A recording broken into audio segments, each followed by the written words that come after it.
Hello, everybody, and welcome back to the Forestry and Sawmill Roundtable. I'm your host, Rick. If this is your first time here, let me introduce the people that's with us. The roundtable, you have Paul with Southern Adirondacks. In the bottom corner underneath me is Steve Bailey with MSD, Making Sawdust. In the middle, lower, is John Faber. He's with Hud-son Forest Equipment. He's with the Quality Control and R&D Department. We call him the Destroyer because after they engineer it, he tries to destroy it. As a quality control, of course. And then we have John Davison with Davison's All Natural Gym, or better known as Dang. And if you get mad at him, you call him Dang It. So welcome back, everybody. And we're already showing 10 people here. Let us know who you are. Say hello so we can say hello back. And if there's any questions on anything, feel free to type them right in the chat. And I'm not seeing the chat. Me neither. Chat's not up. Chat's up. Well, how come I can't see it? Click on comments in the right. Yep. Comments. I see 7 already. There we go. All right, I see we got Starbucks here. Hi, how you doing? Glad you can make it.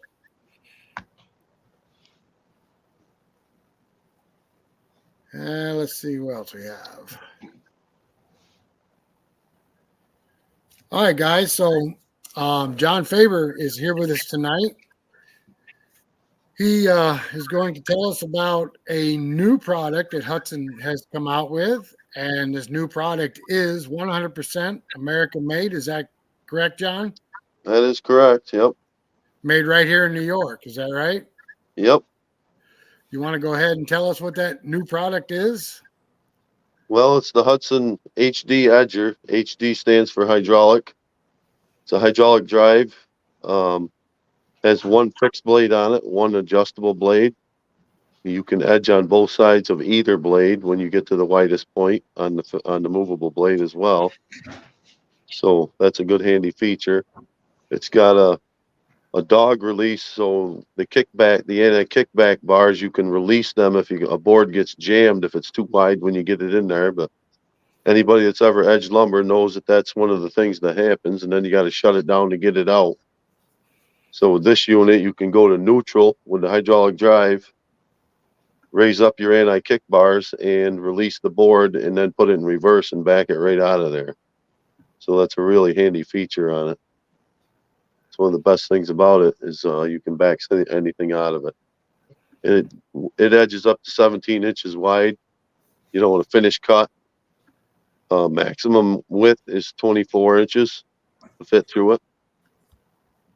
So we advertise it at 23, but 24 will go through it. We leave a little leeway there. It's got the interchangeable blades on it. I'll go over all these things in a minute if everybody wants to see them. I'll be glad to show them on the phone. I'll switch my camera over and I can show them up close to you so you can see them. Okay. All these features we got on it. Any questions up to now? I see it's self-powered. What is it powered by? That's got a 14 horse Briggs on it. Let me switch my camera over here, okay, Rick? Okay. Settings. Camera.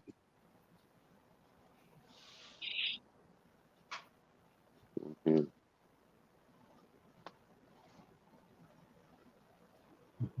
Okay, now I think you can see the edger, right? Yes. Okay. Here's the 14 horse engine on it.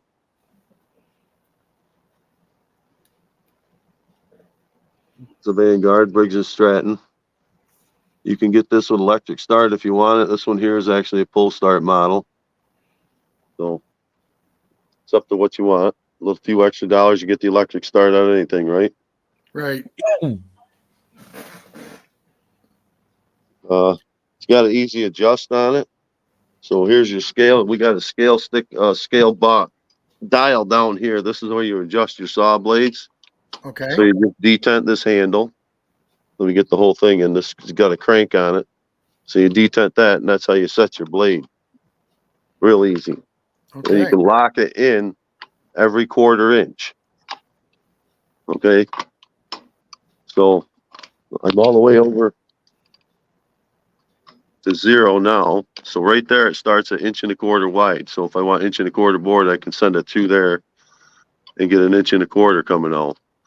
So when it comes around and hits the 10 inches, or let's see, we go to, you see the numbers on there. There's black and there's red. Yep. So the black numbers all the way around 7, 8, 9. Once they hit the past 8, then it goes to the red letters. That tells you you're into the past the 8-inch board. Okay. So then you follow your red letters, and that dial lines right up on them. Right there where you Nice. pin it. So right there would be a 14-inch board. You see where I'm locked in? There's Right. 14. Right. So we're back here. Back at the 1 1/4. If I'm on that's 2 and there's a 3-inch. So there'd be a batten strip. I cut all my batten strips at 3 inches normally. Gives you a little more lap. Some people want them 2. You'd set it 2 inches and go. Right. Easy to set. I'm going to go up and this is the other good feature.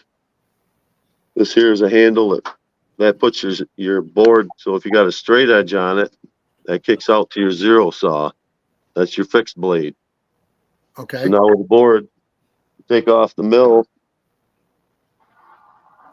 It's got a straight edge on it. Just bang that right up against that edge and send it through.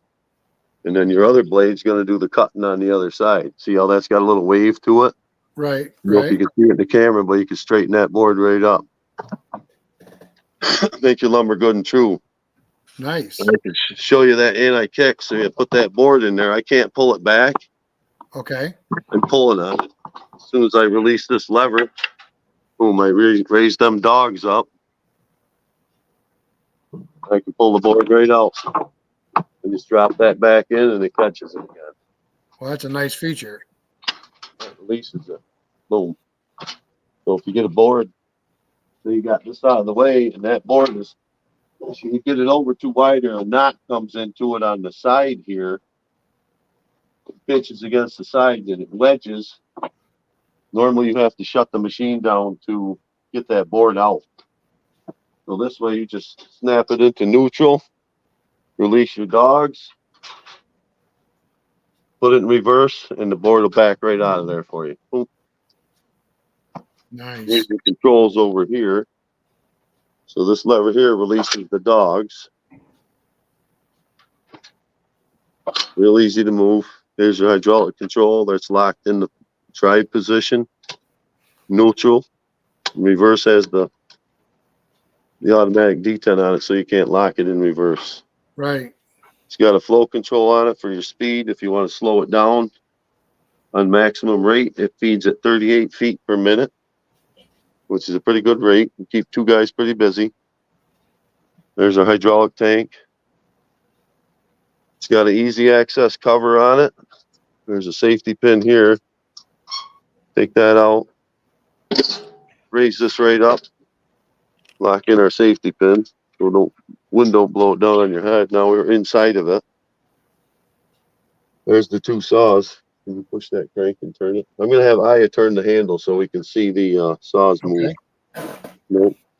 Push the handle in and turn the saws. Let me show you. I got to show her how to do it first. Thank you.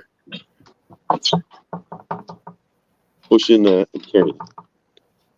I want you to show the saws moving. Okay. Go right up to the saws. Okay.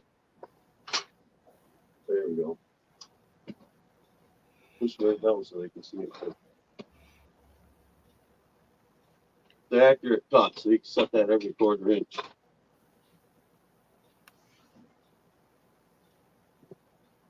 It looks like it moves pretty smooth too. It moves real smooth. That's run off a roller chain down underneath. You can see it here. Oh yeah. Uh-huh.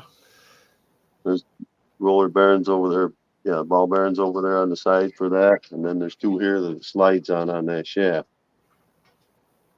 And here's the blades, and they're a split blade. If you can see them, I think you can see the split in it. Yep, I Yeah, can see there it them. is. So that's got the 4 bolts, takes that right off. You can change blades if they get dull. Them are carbide tip. You can edge probably, mine, I get about 10 to 12,000 feet out of a set of blades before I change them. That's averaging 2 inch and 1 inch together. So they got a pretty good long life to them. Everything else is chain drive off the hydraulic motors. Well built, solid machine. Now that split blade is so you can change those blades quickly, correct? Correct. Yep. It's always good to have a set on hand, if you got an edger. Right. And, you've worked in the big mills before. You know how much production you pick up with the edger. You got an edger behind the saw. It really picks up the speed of sawing because you add 30 to 50%, depends on what you're cutting. Well, every Sawyer's dream is to cut flitches. Yeah, exactly. Yeah, right. Now here's another good feature I want to show you is the pass back. You know, when you're edging lumber, you never get it right every time the first time. So when you're sending the board back, it's got a roller on top. Rolls over easy, and then this bar here is a strong bar reinforced. The board sits on there if the guy feeding it isn't ready for it yet. Nice. And it's got a roller table coming out. So the boards come out nice and smooth, roll right out nice. It's got a divider on this side here on your fixed blade. So it keeps the edge of your flitch away from the saw blade when it's coming out, it doesn't pinch. Everything's guarded well. How do you feel about running a board through it, John? Well, I guess I can make a cut here and make a couple of batting strips. How's that? I don't have any. Sounds good. I don't have any fresh cut fletches yet. But Well, that one board you got there will work. yeah, I'll send it through. I wanted to show this other scale up here too. Pretty important too when you're setting up. So you can set your board down there too, but when you're doing your setup for the board coming in the edger, you can spot it right here on this scale. So if you can throw your board up here and see where it comes on your scale. So your bottom scale showing me right here, that's going to be like an 8-inch board. Okay. So when you're standing back at the other end, you're going to look at it. Say, yep, Right. it's 8 inches and go. And trim it down. So that's handy. And then the scale on top goes from the other side. So if you want to edge off of the edge of this side of the edger, you can also edge off of that as well. So a couple different sides you can edge off and then set it up. It works both ways, which is a good handy feature sometimes. So when this handle here is all the way back out of the way, it cuts, I think it's 3 inches or 3.5 inches on that side. Okay. So if you wanted to set 3.5-inch batting strips and you had, boards cut like this, you can send the board 2 on each side and keep the guy on the other end really running. If you got wide fletches, he's going to be getting bombarded back there with boards. He won't be able to handle them fast enough. Just one of them features. Everybody laughs about abusing the tail man. Oh yeah, I know. Until you're the tail man. Right. So there's an indicator right here. Can you push that and turn it? Just push that, crank it, turn it. Push it in. See that dial there? So you can set your board width right there too if you want. So you can set it at both ends. I see. You see your numbers. Put it that way. So that's another good handy feature on it. Kind of just double checks what you're doing at the other end. Right. Yep. Yeah, and if you want to make a quick change, you can change it here quick while your board's over the numbers. Say you decide, oh shoot, I want to make that board a little narrower. You can make it, pull this right on your dial down there. You know, you set it here, but then you could say, oh, I'll come down here and just move it in 2 inches. Boom, like 6 inch. You don't have to pull your board back out. No, that's nice. That's a nice looking edger. Yeah, it's good and solid, no doubt. How thick of a board can it do, John? It'll do up. We recommend 23 inches. That keeps you out of the pinching factor. So you do 23-inch board, you get a 17-inch finish cut out of it. If you set it for its widest width. Gotcha. So that would be taking bark off of both sides of the board. How thick did it cut? It'll cut up to 2 inches, 2 1/4. 2 1/4. So I'm going to fire it up here. Okay. If anybody that's watching has any questions about this edger, now would be a good time to ask. Yeah, certainly ask. I'll be more than glad to answer any questions.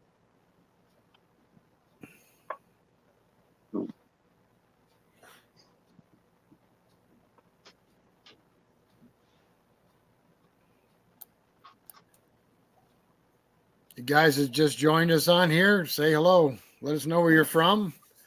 That's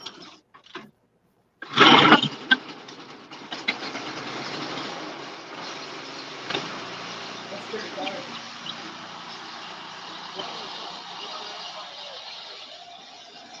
Hey, John, is there a laser on it or not? Is there an option for laser? You probably can't hear you with that thing running.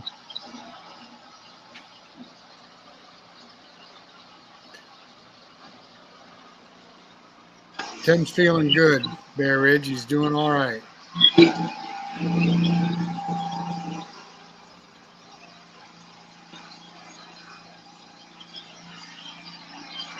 Wow, look at that. That's smooth, too.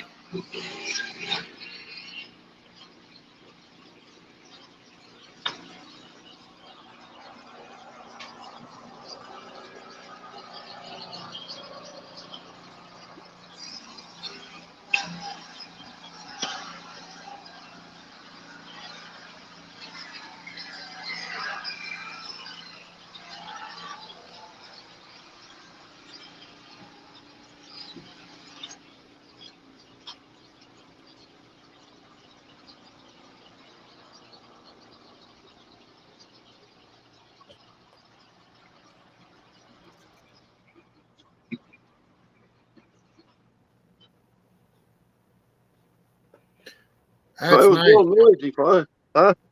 That's nice. Yeah. Somebody asked if there's a laser option for it. No, but it wouldn't be hard to add one to it. They're just expensive, you know. It's if we wanted to add a laser, you could add it on. I don't see why not. They stay over there.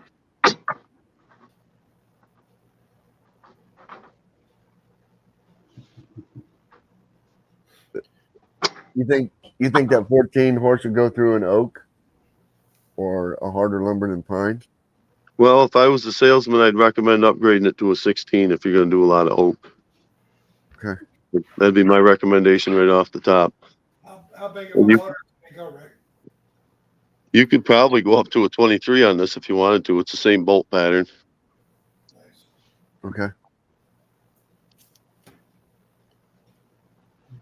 But that's an upgrade. We haven't even tried one yet. There's a 14 runs it pretty fine, but I got a 16 on mine. It's pretty much identical to this, only mine's not hydraulic drive.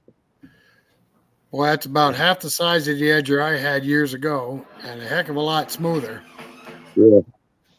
Did you ever run a bell saw edger, Rick? No, it wasn't a bell saw. I think it was actually one somebody built. I bought it at an auction. It worked good. Right? It was a pain in the neck to change the blades on it. Yeah, because you always had to take the arbor out. Right. The bones off the arbor. Yeah, I like that split blade option. That would have been nice. Yep. That was the problem with the wood miser. What's that? The solid blade? Solid blades, you have to take the shaft out and everything. Yeah. Now, how old is your edger you have, Steve? I sold mine. I didn't have it 6 months. I sold it. I think Kilted Sawyer just got a new edger. Does it have split blades on it or a solid blade, Greg?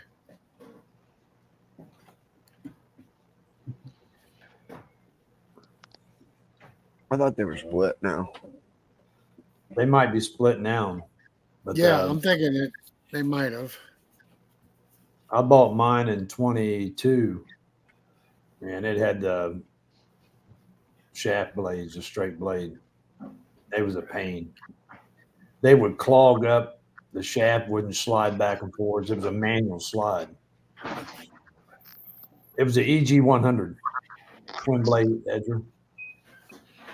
That little one, the portable.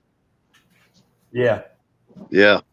it had a 14 horsepower. I mean, it did good, but just it jammed up all the time with the blade. You couldn't move them back and forwards. The cable broke, and I just had too much. I sold it. I just had too much problems with it. Yeah. Craig said that the wood miser are one piece. Yep, that's what mine was. They would jam up on the shaft when you switch from 2-inch to a 3-inch or a 4-inch board. They wouldn't slide back and forth across the shaft because you had a manual handle that goes over top of the motor. Oh yeah. Yeah, and it just, I don't know. That was a poor design to me. Well, I'm pretty impressed with this edger right here. It looked like it was working nice and smooth. Yeah. Your machine. Yeah, it runs smooth.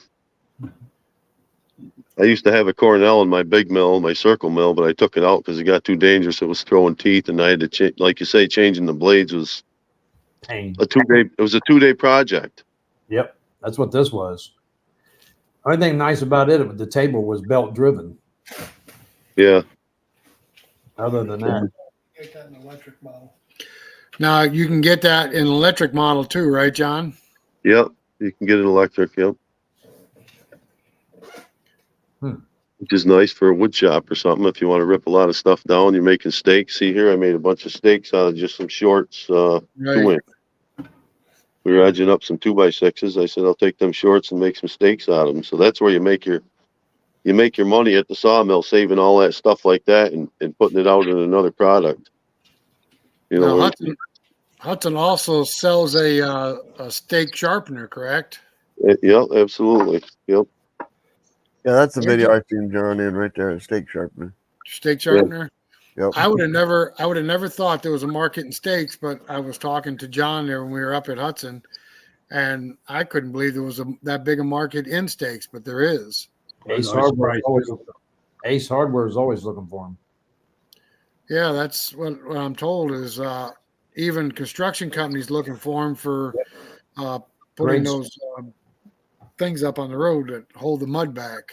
Yeah, the barrier stakes and the grade stakes. Yeah.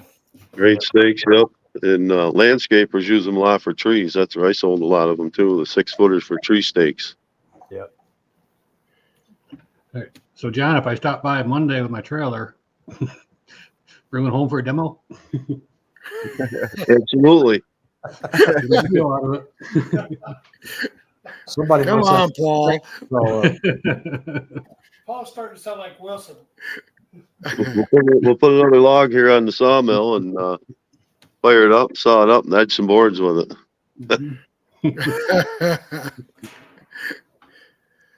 We make all of our pallet wood here, so it's no lack of sawing to do here. I also heard through the grapevine that we might have a chainsaw carver in the midst too. So if anybody has any questions on carving with a chainsaw, feel free to ask it. You gonna put her on the spot, Rick? Yeah, I think we can get an answer. on the electric motor, is that 220? Yeah, it's 220. Yep.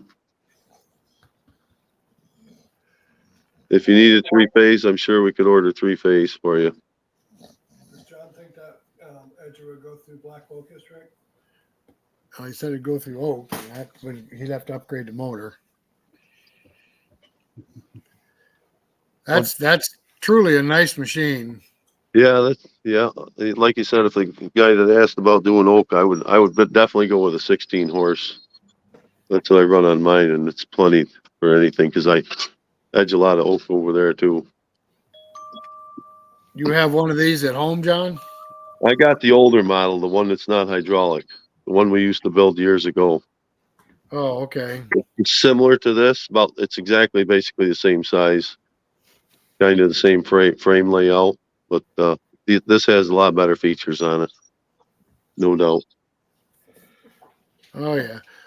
Okay, so one of the guys that's on here sent a picture of the Wood-Mizer edger, and I guess they do have it fixed now where it's easier to change the blades. The Yeah. blades sit on the end of the arbors. So I guess they did upgrade it from the time you had one there, Steve. Yeah. Yeah, mine was a 2022 model. I like that. I like that release for the anti-kickbacks. That's nice. Yeah, you don't see that on many edgers at all. I don't think I've ever seen it on any. Only the Cornell, you could have a foot peg you could step on. That was Yeah. when it would only release them if you were doing 4-inch stuff, though. Anything under 4-inch, it wouldn't release them. That's a nice machine. Looks like it's well built. All right, guys, we're open for questions. Anybody wants to ask a question about anything at all? Throw it out there. Hey, Joe, how you doing? I'm glad you can make it. Joe Main is with us from Georgia. Joe Main's the blade guy, saw blade guy. If guys got any questions on saw blades, it'd be a good night for asking those too.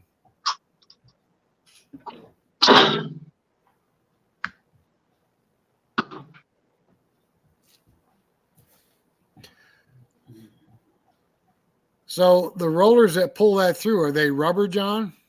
No, they're steel, and they got a groove in them. You can see that they're grooved. Okay, yep, I see it now. It looked like they were rubber. No, these top rollers, these are gravity, but they're heavy. Right.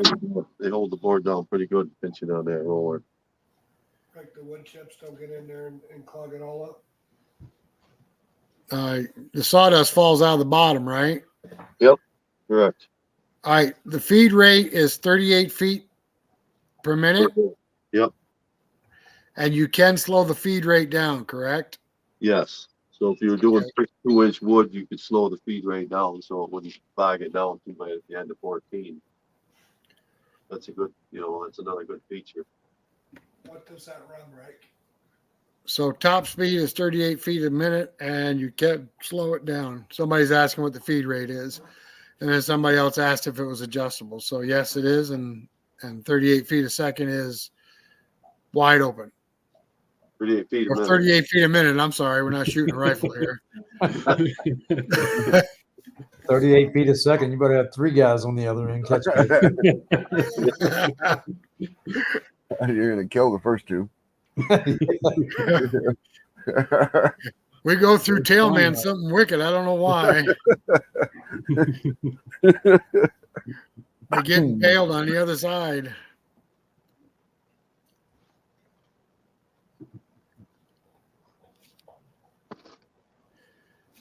That'd be a powerful motor if you put a 23 on it. I don't think you'd ever need a 23 on a 16. Like I said, would be plenty. Yeah. How's production on these, John? Is there a delay? Well, this one here is ready to go. We got another one that's in paint right now. Ready. It'll be ready next week by the end of the week. Oh, that's one's got Paul's name on it. I guess if he comes down, puts his name on it, it'll be his. Well, how much are they? Honestly, I don't have the price with me. Better call Mike on that one. You can look it up on. I think Yeah, it's on the you website. can look it up on the Hudson website. I think it's $15,999. I think it's 15,000 something. It's right up there with Wood-Mizer's Big Edger, basically same price range. But that's what it costs to build them and produce them. A good solid machine. Yes.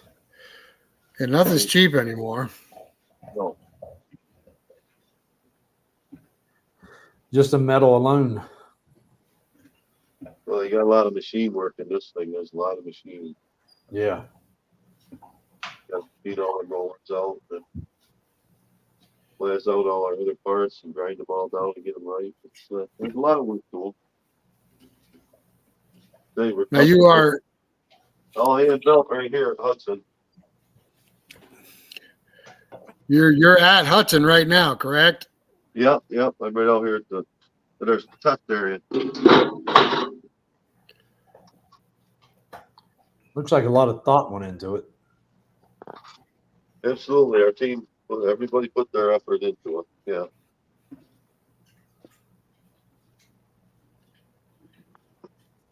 Yeah, American made. You don't find many products American made anymore. Nope. I think there's only a few sawmills that's made right here in America.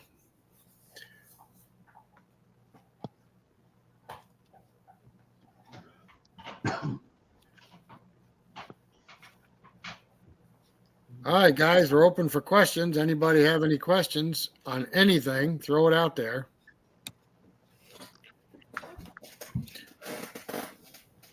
So I was having a thought, guys. Uh-oh. Oh, Chris is here, up from my nap.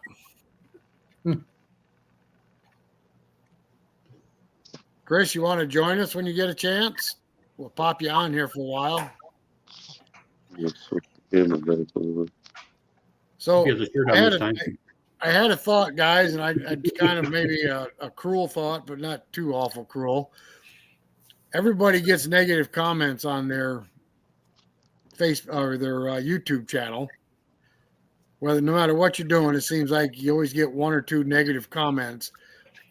What do you think about taking your very worst comment you get for the month, and when we do these lives, we put each one of us put the worst comment we got of the month, and let the audience vote on which comment is the actual worst. What do you think, John? It sounds like a good idea to me.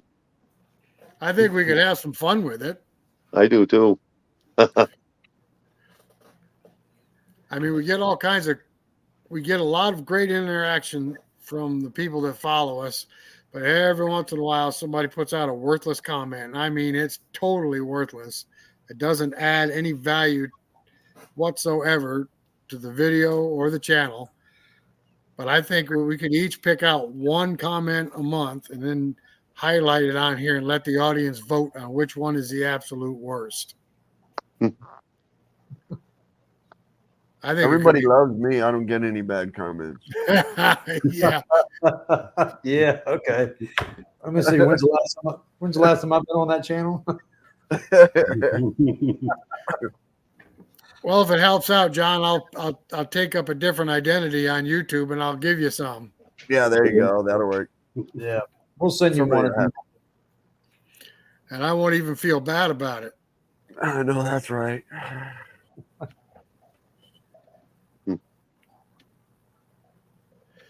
Oh, I see.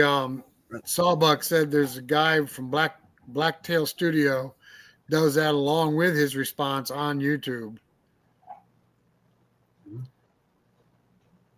I think it's a great idea because it gets frustrating sometimes, and it'd just be a way to have some fun with it. You know what I mean? Almost make you look forward for the comments. Yeah. Make you read all of them.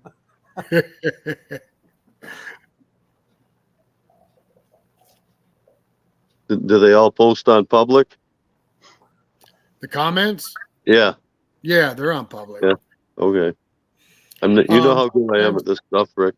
Sometimes you just hide them instead of trying. I try to politely make them feel bad, but it doesn't always work. Right. YouTube will stop, the cursing and stuff like that automatically. If they're Yeah. cursing at you. Sure. Not that anybody's ever cursing at me. I can't imagine they would, John. No, that's it's a lot of fun though. I mean, I have fun with even the negative comments. You just can't let them bother you, Yeah, you could have fun with them, but this would even make it more fun. It would make it actually make it almost worthwhile to get them.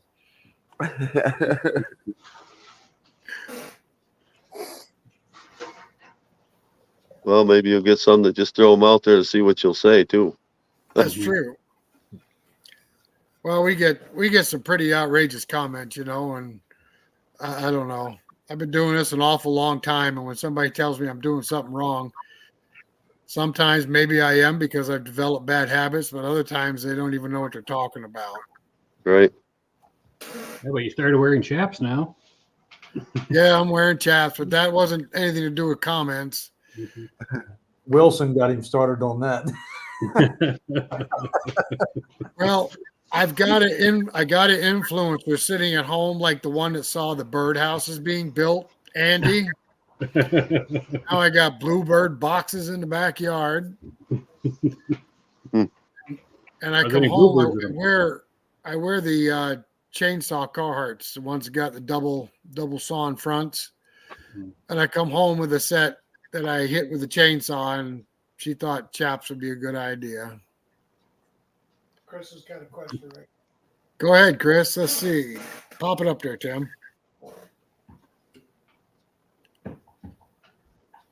Oh, sorry. All right, Chris has got a question. Where do you all get your blade sharpened? You've seen my comments and troubles with dealing with that issue. Well, Chris, I get my blade sharpened right downstairs in the basement. I get mine sharpened in the garage. I got mine sharpened. Take ours out to the old man and saw. Oh yeah, you. Yeah. Yeah, we just seen that video. I take mine to Hudson. Yeah, Hudson doesn't. And I sharpen my own. Oh, Hudson does sharpen them though, correct? Yeah, they do. Yep. They still use a cat claw sharpener. They got an automatic sharpener and setter down there. I'm not sure what make it is. Does the blade roll vertical instead of horizontal? It rolls horizontal, I think. Okay. Yeah, the cat claw sharpener, they used to have one of those. I love that thing. Uh-huh. The blade travels vertical. Travels what up in the air. I got the cat claw sharpener and setter. How do you like that? I love it. Do you? Yep. You can run I some think blades. I think Hudson used to sell the cat claw sharpeners. Probably did. Yeah. I mean, that thing, you don't have to have the oil base. You don't have none of that. It runs so smooth. You just set it and let it go.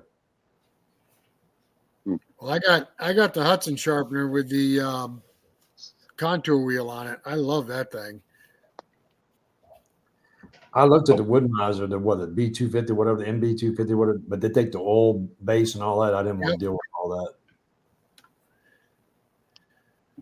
And I think oil in the Woodmiser has a nice smell to it too. Yeah, I bet. Now, Paul, after you got your blade sharpened, Paul, did one of them chase you across the yard by any chance? Yeah, he caught me a couple of scrapes. Uh-oh. You'll see him. Does he got the two setter too? He does the Cook's one. Yeah, that's what I got. I got the Cook's dual two setter. Mm-hmm. Yeah, that thing's fast too. That's the problem. You find people that sharpen them and nobody sets them. Mm. Yeah, that's a big problem. I get a lot of calls here at that. Yeah. You know, I set my blades out, they sharpen them. I said, well, it don't sound like they put any set in them. Before I bought mine, I was trying to buy. I took mine all the way to Richmond, which is about 50 miles from here, and had a guy sharpen them, got them all back, and they cut worse than what I did when I took them there.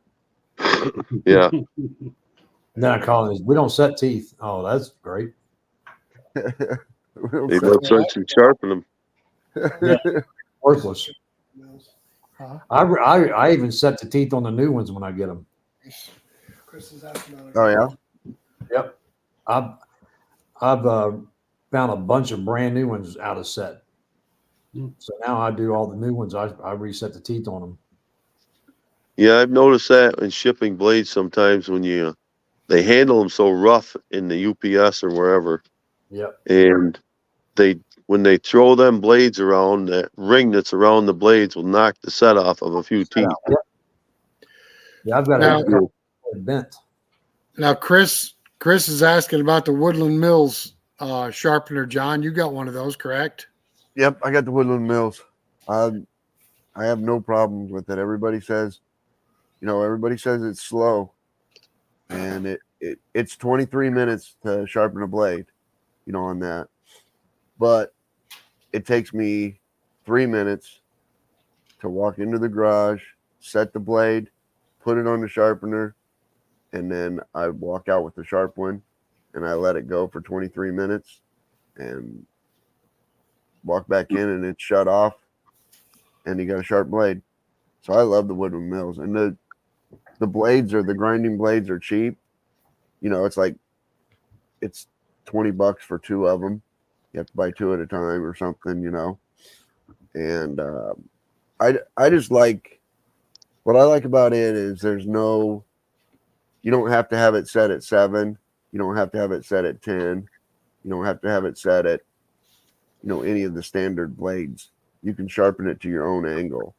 Like right now I'm sharpening mine to 8.5 degree blades instead of 10. And I enjoy that so much, playing with, what angle I want on the blade and what set I want on the blade. And I can do that with the Woodland Mills. That's what I like about it. Right? Now, do you think you could adapt a contour blade to the Woodland Mills, John, or not? I don't know.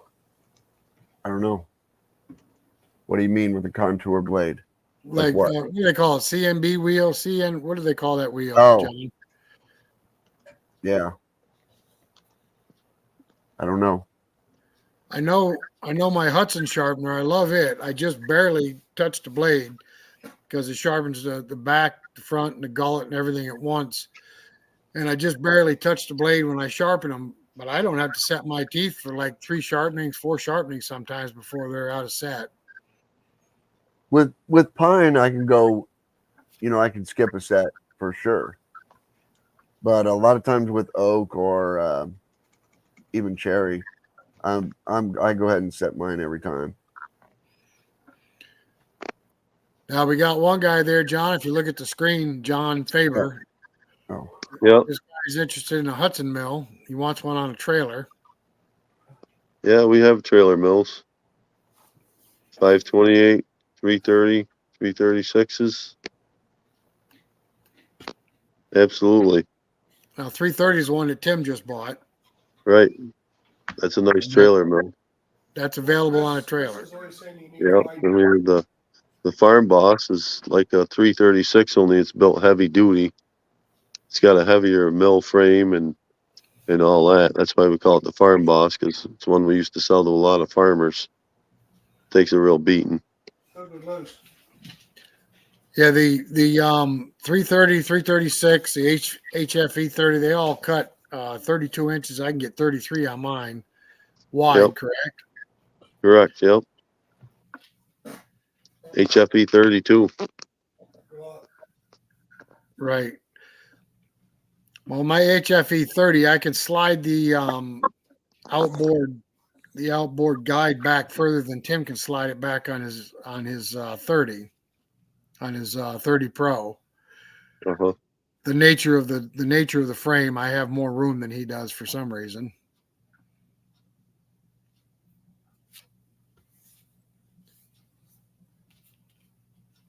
How wide can Tim cut on his now? He can go 32 inches. We know that. You can, if you had to, take the guide out of the outboard side, and you could probably go 34 inches. Yep. Yeah. I've taken both off my 52 before to make a cut. Yeah, I gained 4 inches. Without the guides on, just take it real easy. I don't need the guide. If the blade is sharp, the guide is only a guide. It's not holding that blade on them wheels. Nope. Now, how wide can the 52 cut? 48 inches between the guides. And if you took the guides off, 44. Right. That's a big mill. Yep. Do they make them any wider? Do they make We a make bigger them. one than the 52? We make an Oscar 60. Yes. Yep. Holy cow. Now the 52, does that run an 1.25 blade or does that run an 1.5 wide blade? You can run both on it. I've run both on mine, but it's preferably the inch and a half. What motor are you running? I'm running a 23 horse, and I don't run it at full RPM either. I run it down about 2,800 RPMs. All right. And it seems to be the sweetest cutting spot speed for that mill. I don't know why, but you rev it up, you still cut with it, but it doesn't seem to Loses torque. improve the cuts or gain a lot, you know. Now you use that mill up at Paul and Andy's, right, to cut up walnut? No, that was a brand new one up there. I took a demo. Oh, Yeah. That was How a do brand you- new one on a trailer. but that was a 52. Correct. Yep. So you can actually see a video of the 52 on Paul and Andy's channel Yeah. a couple years ago. That's some heavy boards. Yeah. That's the one I take down to Louisiana and saw that big cypress with when I go down there. I put it on a trailer, haul it down there, take it down the river, and saw that big cypress up and bring them back north. I got a barn full of it. You actually load it on a boat? Absolutely, put it on a barge, float it down the river 7 miles. And you saw on the barge? No, we take it off, put it on land.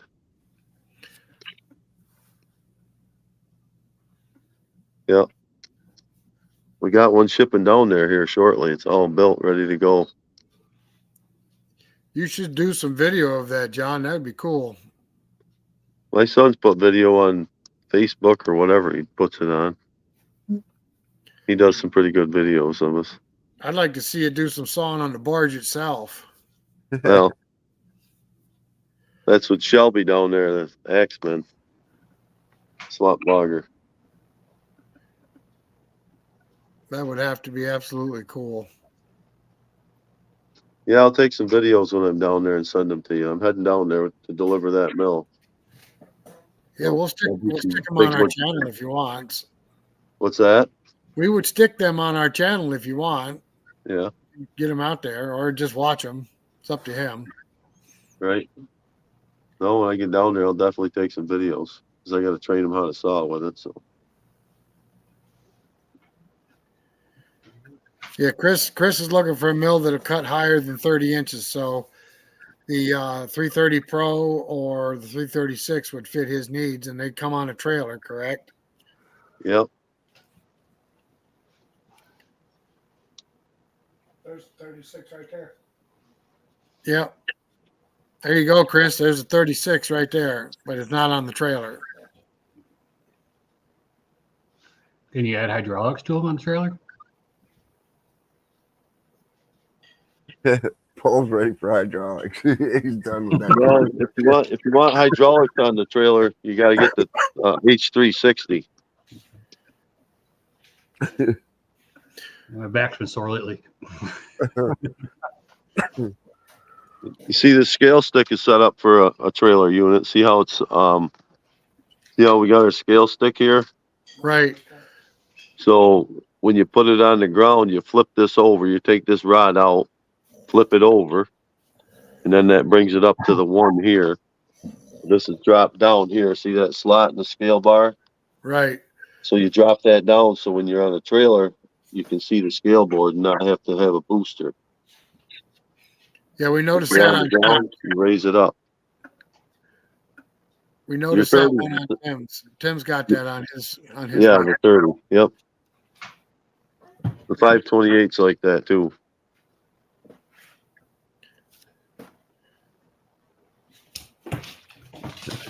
The mill that Tim just bought is really a nice mill. He enjoys it. Yeah. He's got the 23 on that too, right? Yes, he's got Yep. the 23 on that. He made me jealous. I had to go and get one for mine. 23.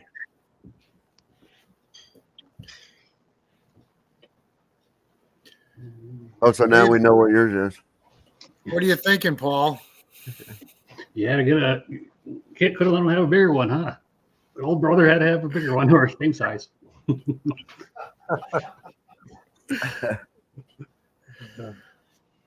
Well, I had to spend the money before I retire completely. I just didn't want to drop the hammer. I tried everything I could to get around it, but you just can't. Not if you want to run with the big boys.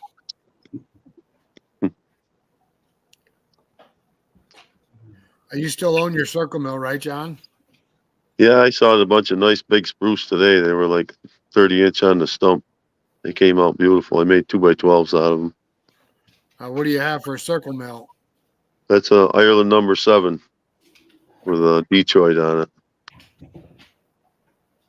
That's the 470. 353? The 471. 471. Yeah.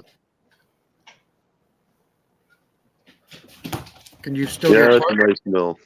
What's Can you that? Can you still get parts for those old Detroits? Oh yeah, you can get them online. They're all over the place. Huh. So certain parts are kind of tricky to get, but take good care of them and shit. They'll last you damn near a lifetime. Yeah, they're good engines. They're a little bit greasy, but they'll run forever. It's rust Well, proofing. it keeps the grass from growing underneath them. Yeah. I had a 290. I had a 290 Cummins on mine. Yeah. We got a Cummings on the other sawmill, the one my father and I built. Yeah. That's 100 horse. We bought that one brand new right out of the crate. That's still a good motor too. Yeah, they were a great. The one I had was a great motor. Yeah. That's when they were built in Ohio. I don't know if yours was or not. Yeah, I'm not sure where it was built. It came out of a truck. I know somebody that works on trucks for a living. Do you? Fell out the back of the truck. Sorry, dude, you need a new motor for your truck. Right.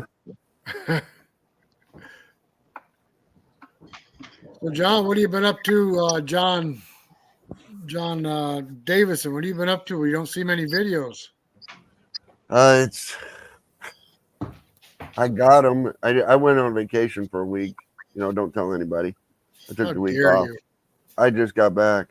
How you spell And that? then I was down there. I was down there spying on Steve in Virginia.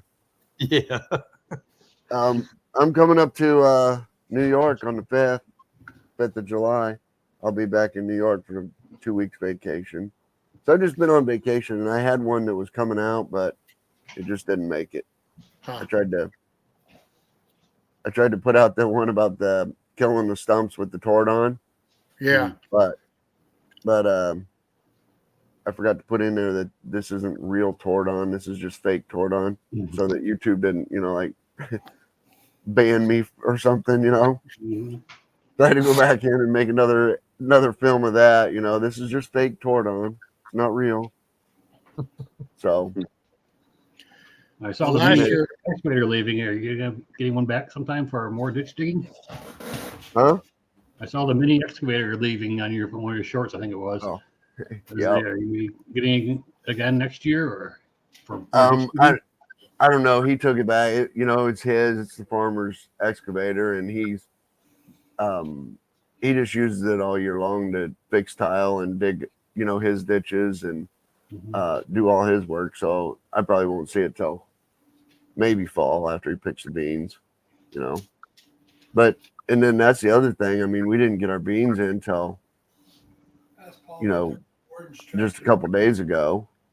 We finally got the beans in, and that was about a month late almost. So been doing that, and it's just been rough. I'm lucky to get a short out every day, now. You're about like me. Man, it's bad. It's too much work for me. Doing this just for fun. Yeah. It's definitely a lot of work. Well, the only time I got's a weekend, and that's rough. Yeah. Have you been doing a lot of sawing, Steve, or just most of the automotive shop? Most of the last 30 days, my automotive shop. Well, I just did some sawing yesterday and today. I did a white oak, 34-inch wide slabs, 2.5 inches thick, 10-foot long. Nice. That's some weight. Who helps you carry those? The TYM tractor. And a guy come to pick him up in a Tundra. Oh boy. He got 4 slabs in the back of it before she almost hit the ground. No, wait a minute. I got to tell you right now, we've sold slabs that were 18 inches wide by 2 inches thick and had people come pick them up in a minivan. Oh, yeah. Yep. I had a guy bring me a mantle today. It's 12 foot long, 21 inches wide, and 8 or 9 inches thick. White oak. Nice. Man, We cut it in half because he said he couldn't lift it to put it up. you know, we get people asking about, they want a hardwood for a bar, but they want, like, do you have something that's 32 inches wide by 4 or 5 inches thick?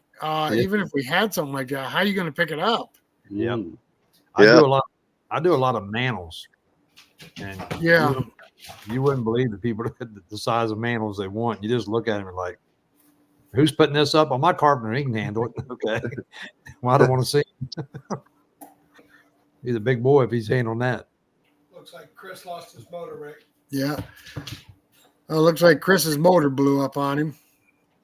He lost the top end. That's a Kohler, I think, isn't it, Chris? Don't you have Yeah, a he's Kohler? got a Kohler.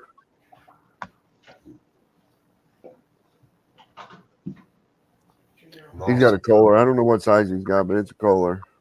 He's been having trouble with it. I want to throw a quick question out there to the audience. I noticed that we have quite a few people viewing from X. I don't know if you're viewing from X, if you can leave a comment on here, do you only through YouTube. If you're watching us through X, leave a comment. Let us know that you can leave comments. They should be able to. You should be able to see him. Yeah, I don't know. I don't know if they can or not. 25 horsepower. He's got the Kohler 25. I thought he did. He's got the Woodmiser, doesn't he? Yep. Yeah. 1982. Yeah, I think he's got a 1982 Yeah. Okay. Woodmiser. If I remember right, this is the second or third engine. Yeah, you know, a lot of people blame whatever whatever Hudson Mills, whatever engine Hudson Mills puts on theirs, or whatever engine Woodmiser puts on theirs. You know, that's not Hudson Mills making that engine. That's not Woodmiser making that engine. That's, anything you blame there got to go to the engine company. Yep. Yeah. Yeah, we get blamed for it, but we just direct them right over to warranty for the engine. So as long as it's under warranty, Briggs has always been good to us. So I can say that. Well, Kohler was under warranty. They were good. They were good about it. They just replaced it. Yeah. Can John show us the stake sharpener, Rick, or not? You think? So how far away are you from the stake sharpener, John? That's in the warehouse there. Oh, Yeah, it's all locked up, but I could get in there, but I don't feel like. that's all right. We're just curious. Yeah. If I would have known I was doing it, I could have been set up for you. Oh, that was a good video. You can go see that on their YouTube page. Yeah. That was a good video about that stake sharpener. You can make steaks fast with that thing. That's the best thing about it. And all sizes too. Yep. Yeah, it's not a big job to change sizes. Tell John Big. we've got coming up in do another tour again, right? Yeah. Tim and I are planning on another visit sometime soon, John. Oh yeah. Uh-oh. I'd Get a like to steak come up. supper. I'd like to come up and spend the day with you and try to destroy a mill. Well, about any day of the week, as long as it's Monday through Thursday. We're usually testing something. It ain't sawmills, it's processors or wood splitters or something. Something, right? Yeah, you got to test everything. What a great job that would be. Well, Come up- I like come what up- I do. I come up love with- strong lumber. So Come up with a design, let engineering put it together, and then see if you could find the flaws in it. yeah, better to find them here than out in the field because it's a lot easier to foresee anything. And for all the warranty calls I take throughout the last few years, and I've been doing it, and the warranty calls have really not been at all. I mean, if it's a half of 1% of what we sell, that would be a lot. I don't even think it's that. It's just fractional, honestly. So we got a good quality mill that we put out in our processors and splitters and everything. No doubt, the quality's built in it with our workers. They take a lot of pride in their work as well.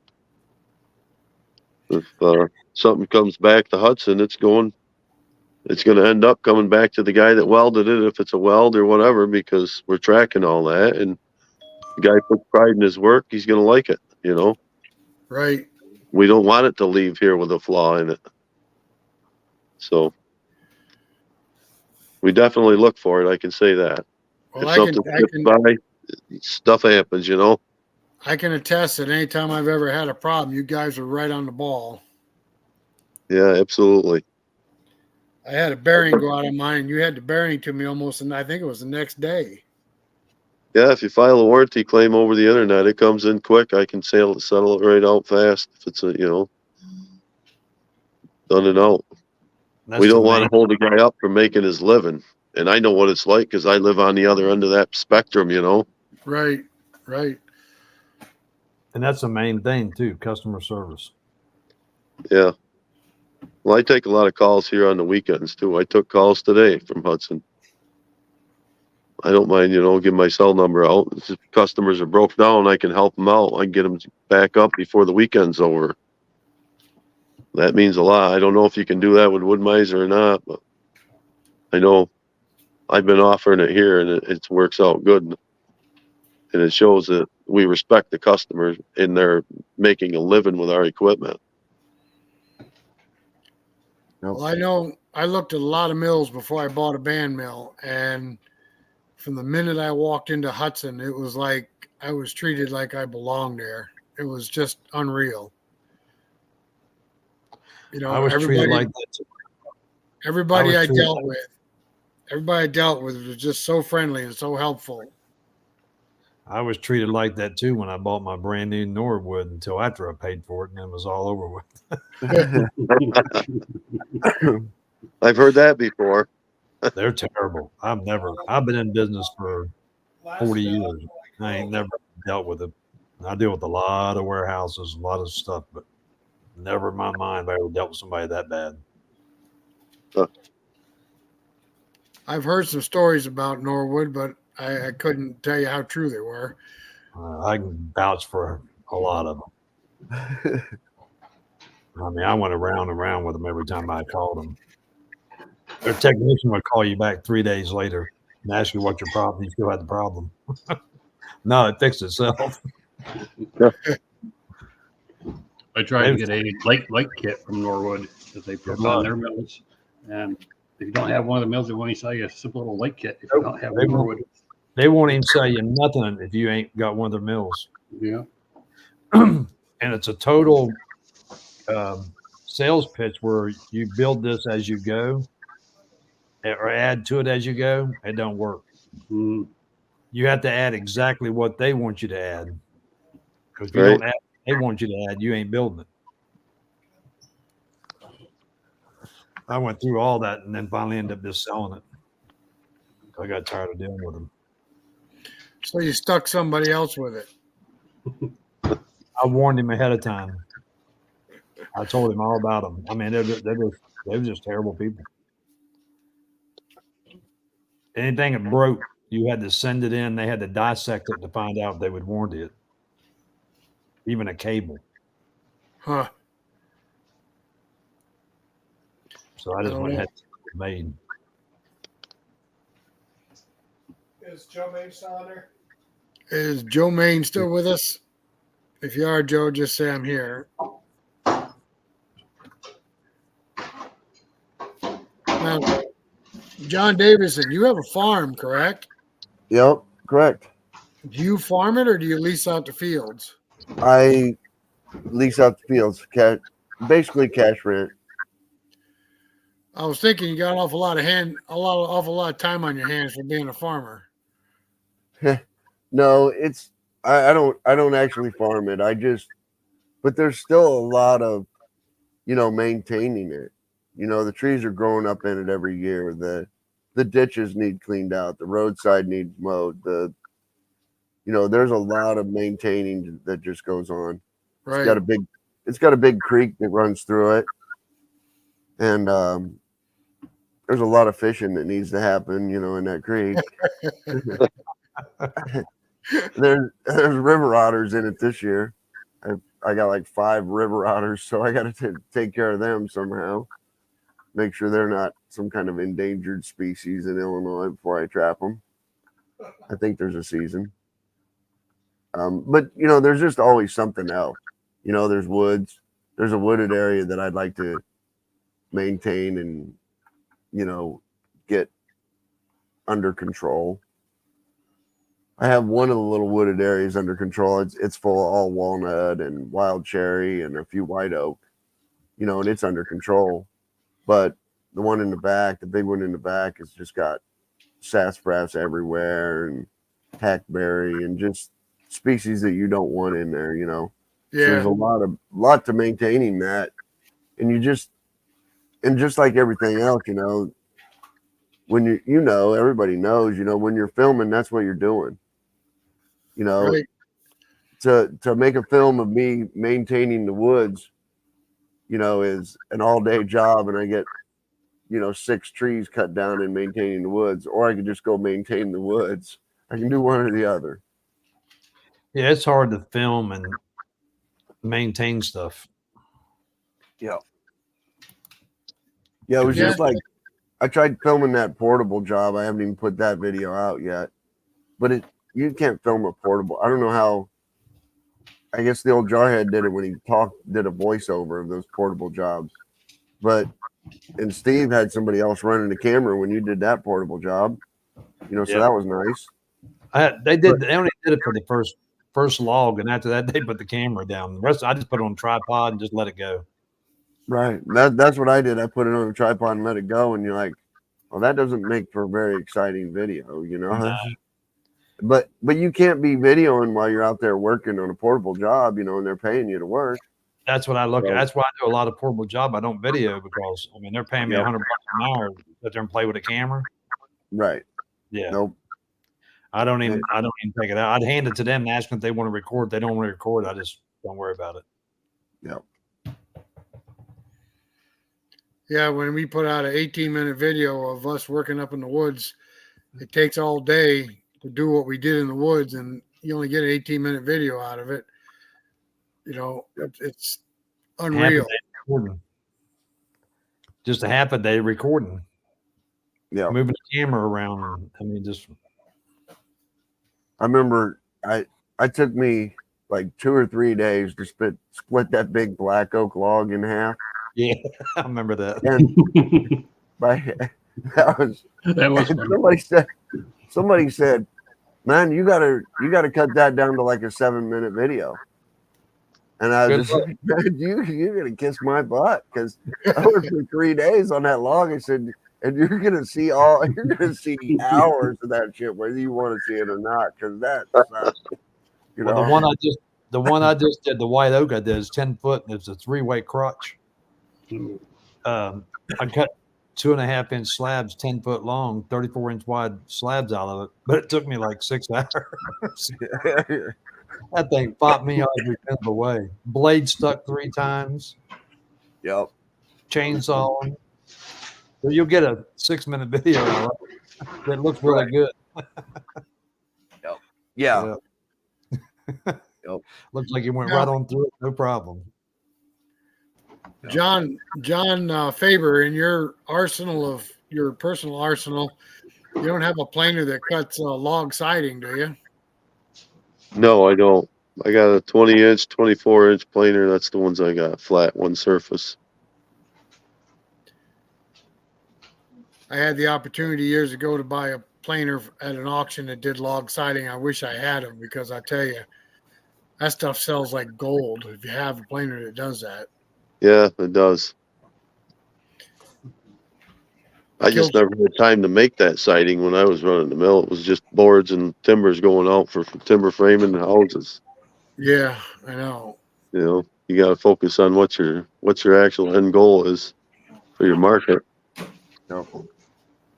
I think like 20 years ago, it was bringing $1 a linear foot then. I can't imagine what it would bring now. Yeah, it's probably 3 or 4 now, I would imagine. What the whole log used to cost. I know. The Kilted Sawyer has a planer that does log siding. I don't know what he gets a linear foot for it. Yeah. I know where there's a couple of them for sale. One of them's that big Pendu one. I think he's still got it. Friend of mine. Too old now. Yeah, I don't want nothing like that. You got to have some workers to run them things, because boy, they eat the timber. It's looking pretty dark there, Hudson, John. Well, it's getting dark. It's getting dark. Probably a little chilly too, huh? No, it ain't too bad tonight. Chilly. It was Where about you 40 degrees this morning when we got up in Boonville. Ooh. Where you Got at, up Joe? like 80. Where am I at?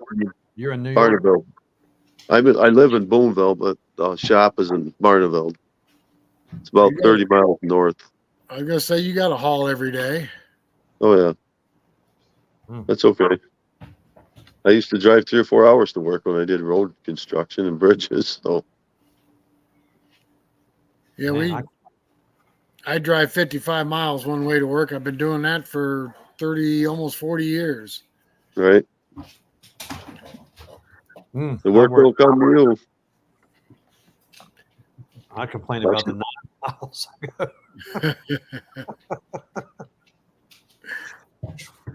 Oh, we feel sorry for you, Steve. Yeah. Whew, 55 miles. Whew. See, y'all sell a lot of wood up there, don't you? Who, us? Yeah. Yeah, we sell a good share. We mostly to just crafters and stuff. Yeah, so that's all we can sell too. We can't sell them. We can't sell timbers with nobody around here to build with, because you're not allowed to use it.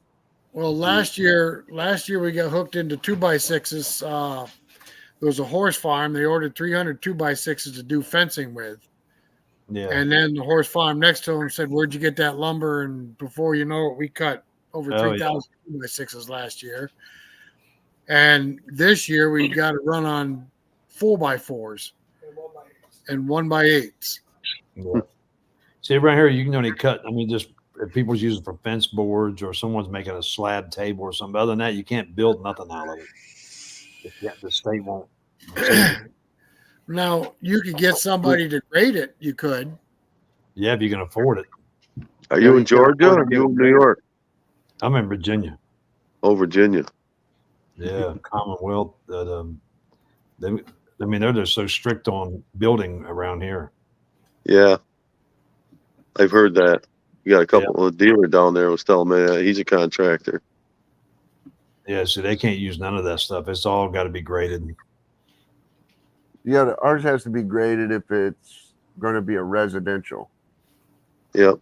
Ours got to be graded if it's going to be an outbuilding 10 by 10. Oh no, see, we don't have that. If you're going to build an outhouse or a garage, as long as it's not attached to a residential, or you're going to build a sawmill shed or whatever, you can use any of my lumber. They just passed a thing. They're getting ready to no 2x4 stick builds. It's all got to be 2x6 sticks build now. Well, we've had that. I think we've had that here for years because of the snow load. Yeah. But we snow. How you spell that? It's a 4-letter word we don't like to say. That's what I know. That's what I tell Eric and them guys. Keep that stuff. Actually, although I think you guys got more than we did this year. We didn't get none. I think little. like Kentucky and Tennessee and those places, they got hammered, didn't they? Oh, yeah, they got Upper State New Virginia got it, but we didn't. Down here where I'm at, we didn't. I'm in the Hampton Roads area, Yeah, we didn't get very many at all. next to Norfolk, Virginia Beach, and Hampton, and naval bases and stuff. We didn't get nothing. As far as grading lumber here, I think it's all up to the township. I know one township that we live close to, you can actually grade it yourself, and you just have to sign that you graded it. Yeah, so they won't allow. This all has to be stamp graded. Yeah, they're really strict. Yep, mine's got to be stamp graded too for residential. Yep. And as soon as his foot hits the ground, you owe him $1,000, and he hadn't even graded nothing yeah. yet. Yep. And Yep. they're so picky around here that they only pick like 2 graders that they'll qualify to grade. Yeah, and it's a Can't 6 call a month. guy out of Georgia to come up here and grade because they won't accept it. They just got And some. even if you could afford the $1,000 to get him to grade some lumber, or to step out, it's 6 months to a year before he'll even get out to you. Oh yeah. And you're like, yeah, and you're like, man, that's nuts. Yep.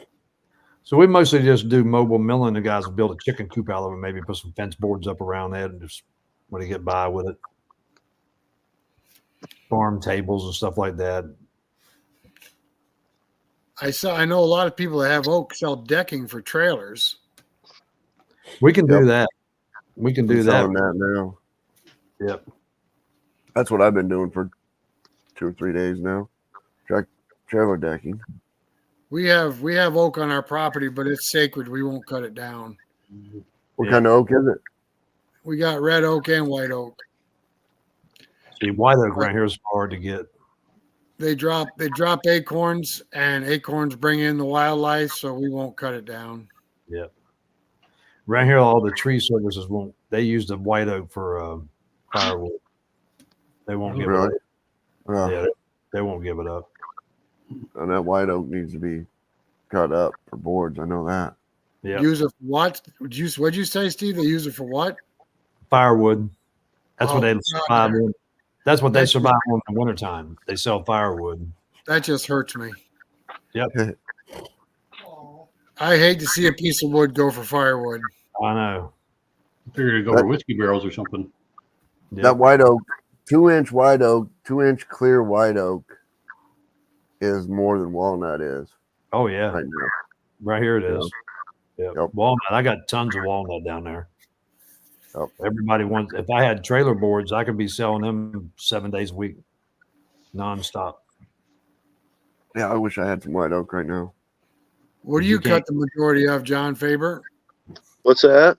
What do you cut mostly?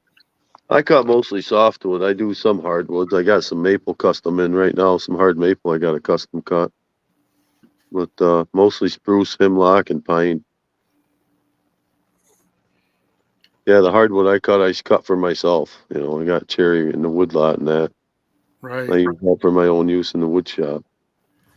We wasted a whole Saturday on hemlock. Every dang log we ran through there had the shakes. Just coming apart as it came off the mill. I couldn't believe it. Yeah, the hemlock is fussy where it grows. I see out of the woods that he had his wood graded for $1,500. They built a pavilion and it cost him $1,500 for the grading. And see, if you try to add that to something you're selling around here, you're not going to sell it. No. You might as well go to Lowe's. Yeah. Yeah, you Yep. might. Yep. And he said he got them out of North Carolina, up from North Carolina, $1,500. That's Well, there the you whole idea behind that grading thing is send them to Lowe's. They got to go to Lowe's. Yep, it absolutely is. Yep. Yep. Now That's I see where some sawmills saw exclusively railroad timbers. Oh yeah. I wish I knew somebody that bought railroad timbers in the area here because that's pretty lucrative. There's one guy. I'm trying to think who does that constantly. Just always selling railroad timbers. Yeah, I saw where one guy cuts like 20 timbers a day. That's all he does. Yep. but it's not pine or hemlock. No.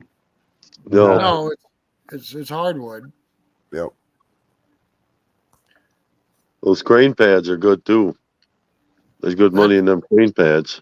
Those are spruce, aren't they? No, they use hardwood. I used to Oh, saw do they tons really? of them. I saw them all out of white oak and hickory. Yep. You can sell the crap out of them down here. Yeah. Yeah, Yeah, I saw them. They'd draw the logs up here and I'd saw them and they'd ship them back down south. Yep. We saw pads for well drillers, but they wanted spruce. Yeah.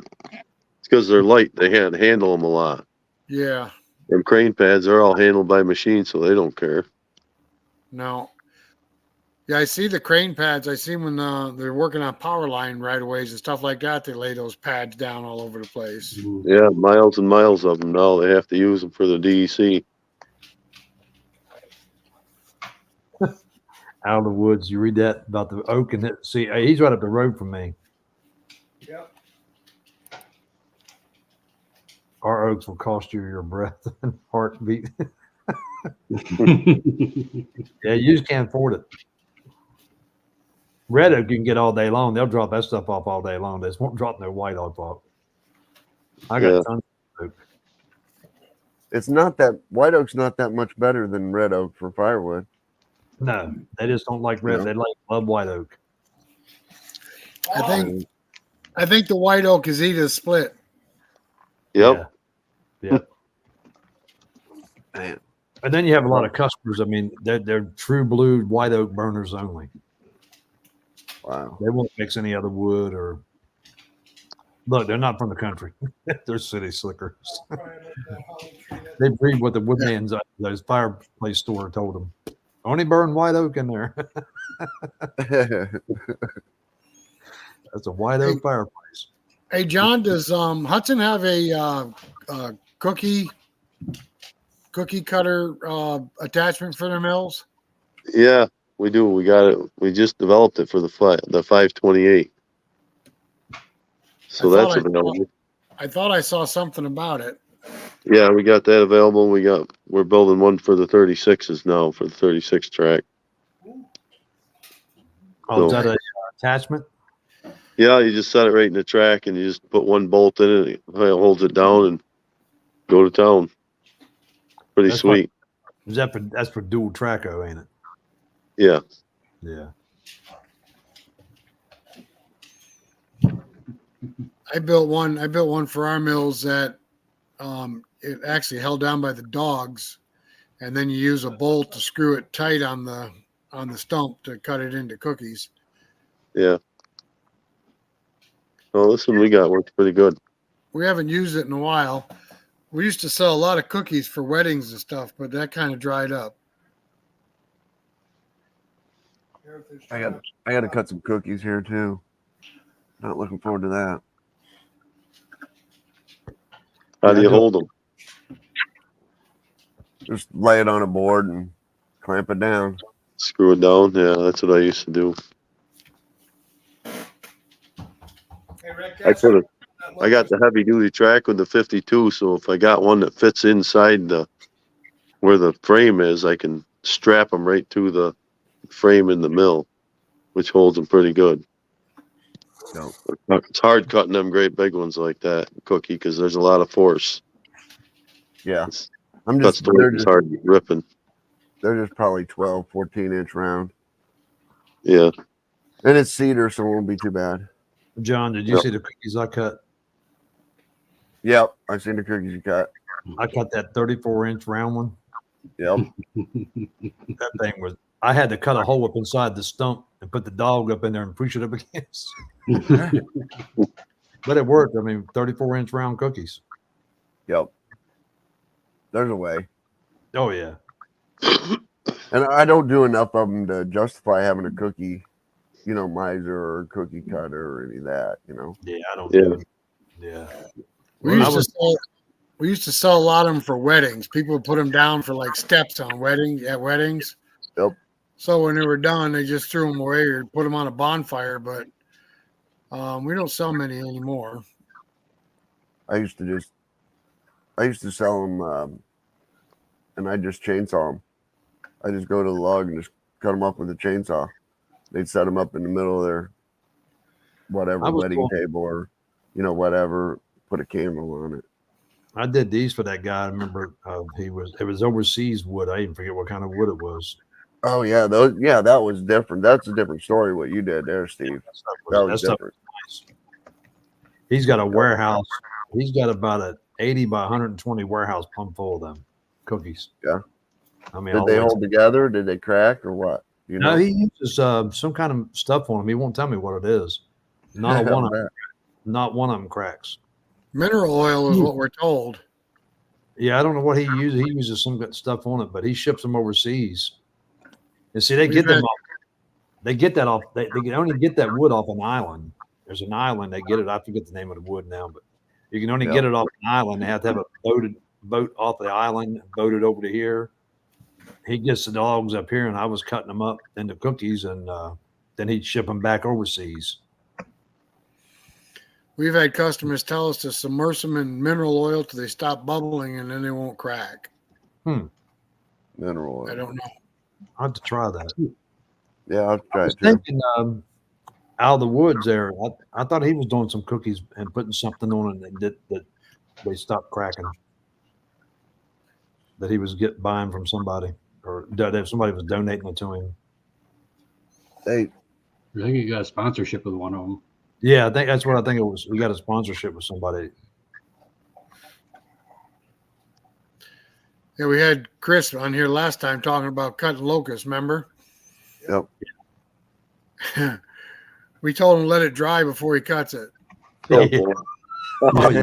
That's the way to cut it, ain't it? Black locust, yeah. Yeah, let it dry. Well, you get down to about 12 or 14%. About right, yeah.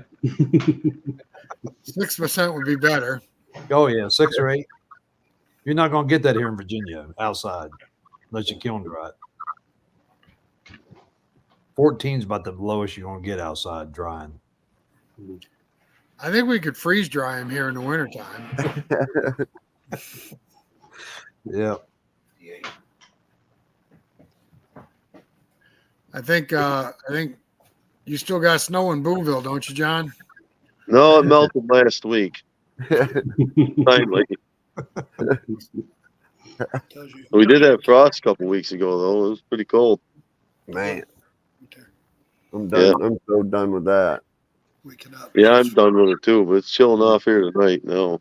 See, it tells you who can and cannot. Probably be another 45 or 50 degree night. Hey, what are the poles that are holding up that sawmill shed you're in? It's a big long telephone pole all the way from one end to the other. It's like a 40-foot pole No, the one's going vertical. in the ceiling. No, the pole's right on the end. Holding the roof up.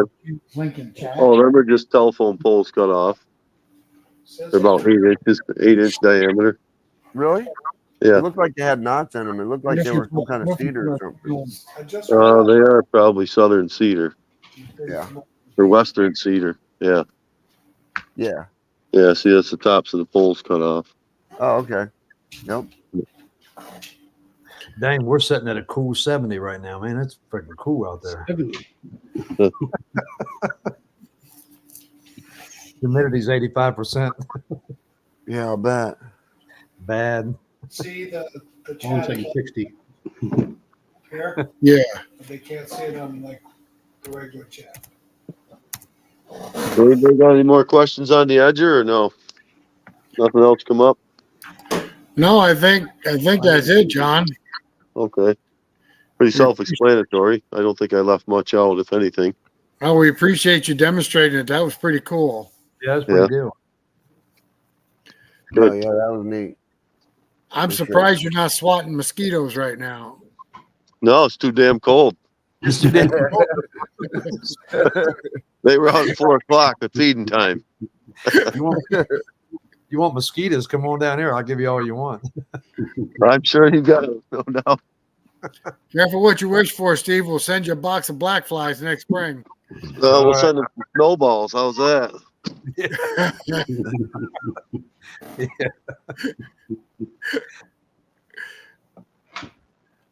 Yeah, I'm not outside right now, so I can't tell you how cold it is out, but I know it's supposed to cool down tonight. I think our low tonight's 68. We're 75 here. I don't know what you guys are doing down there. We're right on the water. Well, we had a beautiful day today. We had 75 and no humidity at all. It was like a great day. Yeah, it was a beautiful day up here too. I was not looking forward to Monday when I'm supposed to get into the 90s. That's Air all conditioning next time. week. We're supposed to be all next week in the 90s. Yeah, Are they're you saying that we might touch 100 next week. Not here, but in Albany. Yeah. I'm looking forward to that. Our humidity right now is 71%.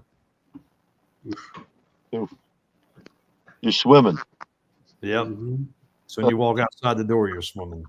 Yeah. I lived in South Carolina for 20 years. That wasn't for me. The older you get, the worse it gets. Of course, I ain't old as John up there. Chris, if you happen to go up there to look at mills, you could say hello to John in person.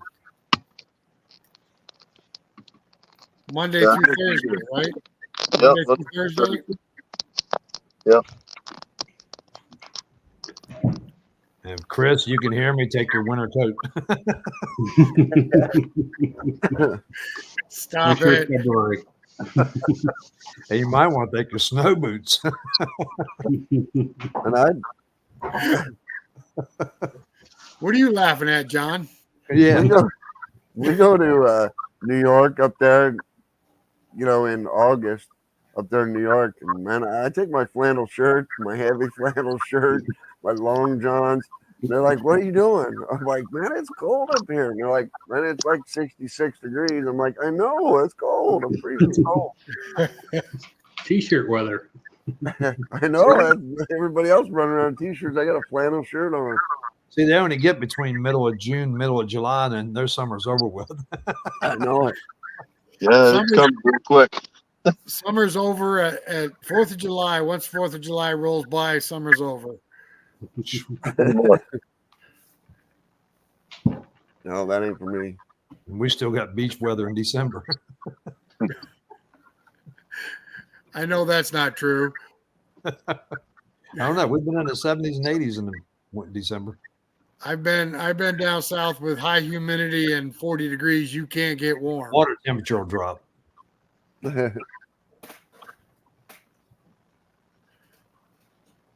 You can't get warm. How's the orchard coming along, Paul? Going on pretty good. He's been spraying it. You got a new sprayer for the orchard. Well, new to us sprayer. Last time Andy sprayed, it took him 2 days to do everything. This time only took him 1 day. So just cut it in half. And looks like fruits are be coming out shortly. Hopefully, knock on wood. That 938 Ford mower I bought, I love that mower. Mm. Man, it makes short work of the field behind the sawmill. Yeah, works great for old mower. Old iron works better usually. Yeah. I saw they have 2 orange tractors now. You got 2 orange tractors now, Paul? 2 of them, yep. Andy's been mad at me. We have the MX 6000 that's his nickname Max, and the L2501 that he mows the orchard with, and he calls it Lola because of the L and the L2501 designation. I call it Mini because we had the MX and the L2501 next to each other. It looked like Max and Mini, but it comes in handy. Nice little tractor. Yeah. Got something with orange. You just in love with orange, Tim says. Not by intention. Yeah, you got the Kubota like my TYM. Yeah. I Cab. got a 1952 Ford 8N. That's about all I can afford. Nowadays, yeah. Mhm. But I can get parts for it off of Amazon for next to nothing. And you can still work on it. Mhm. I can work on it right in the woods if I have to. Yeah, I Yeah. haven't plugged it into a computer. Yeah. And depth system on the diesels and stuff. Yeah. That's what I hate. Yes, I can lift logs with the old Ford, but only to a certain extent. Then the front tires come off the ground. But I built a log arch. We got 2 log arches. We could pick up 2,000-pound log without even thinking about it. Keep it right off the ground. You ever put that log arch on the tractor? No, it's easier to maneuver through the woods with the 4-wheeler, believe it or not. Oh yeah, I could hook it to the tractor, but I don't know, the 4-wheeler just maneuvers so easily through the woods. Yeah, so you guys snake them things that are easy. yeah. When are you gonna hook up an electric winch to it so you don't have to crank it up to raise the log? Well, we thought about it, Paul, but you got to have battery power, and those 4-wheelers don't really have a whole lot of battery power. Oh yeah, and they're pretty little batteries too. Yeah. Right. Tim tried to, if you watch the video where the Patriot was leaving home, Mm-hmm. he tried to use the winch off the 4-wheeler battery on the trailer, and it didn't work out too well. Just not a whole lot of battery there. And you guys ain't cranking that much to get them up off the ground anyway. No, it's pretty easy with the hand winch. It's not bad at all. Yeah. And then we got the little snatch block at the end of the cable, which Yep. doubles the winch capacity Fascinating. and makes it real easy to pick it up. Yeah, that's where I got the log arch from the back of the trailer I built. Right. I use a snatch block on it, and I can lift like 18,000-pound logs with it. Yeah, I got a video coming out Thursday, I think. I backed the log. I had to snake a cherry log out of our log pile. I backed the log arch right up on top of a 18-inch log. I got big tires on it. It just rolls right over anything. Yeah. I started building one, but I ain't finished it yet. Well, put as big a tire. I got 16-inch truck tires on mine. I tell you, it goes over anything. Yeah, these are 15-inch truck tires Right. with a solid axle, and I'm cutting the axle in half. We started out with like lawn tractor tires off the back of a lawn tractor. Yeah. You thought the low ground pressure would be great, but first time you hit a rock, forget it. Yeah, it's over with. Yeah, these are 15-inch skinny tires. I got the low pros on mine. Yeah, Tim's got 15s on his, but they're low pros, but they still work pretty good. Yeah. Yeah, I'll that- get this one that finished one Kubota day. 2501 is good. Huh? That 2501 Kubota there, he's got on the screen. That's a good little tractor.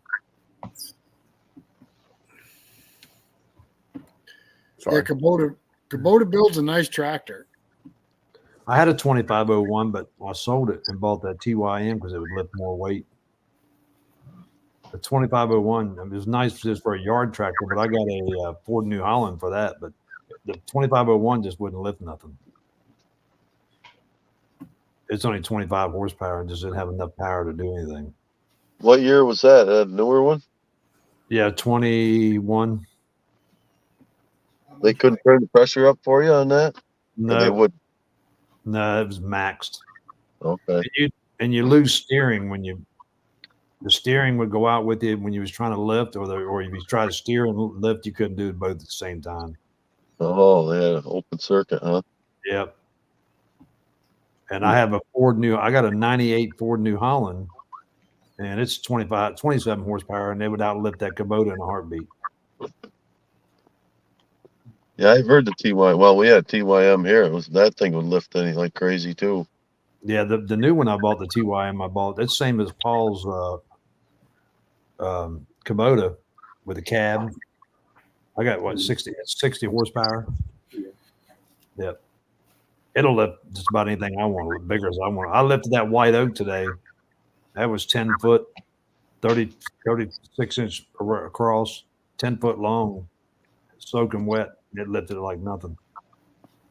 Yeah, I use the 8N with a set of forks on the back to move logs around here in the yard, but I can't get under anything too big because it won't pick it up.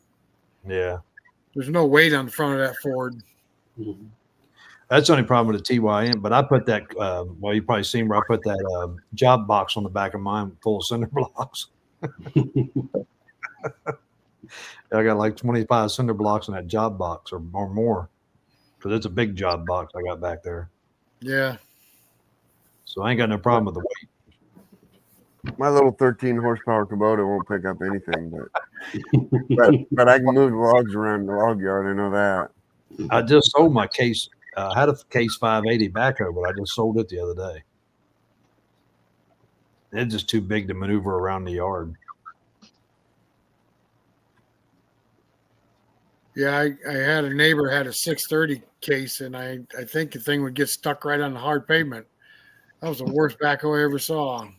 Yeah, I mean, this one was good. I mean, it's a 15-foot extended boom, 580D, but it was just too big to maneuver around in the wood yard. They're just bulky. Yeah, Bulky. too big and bulky.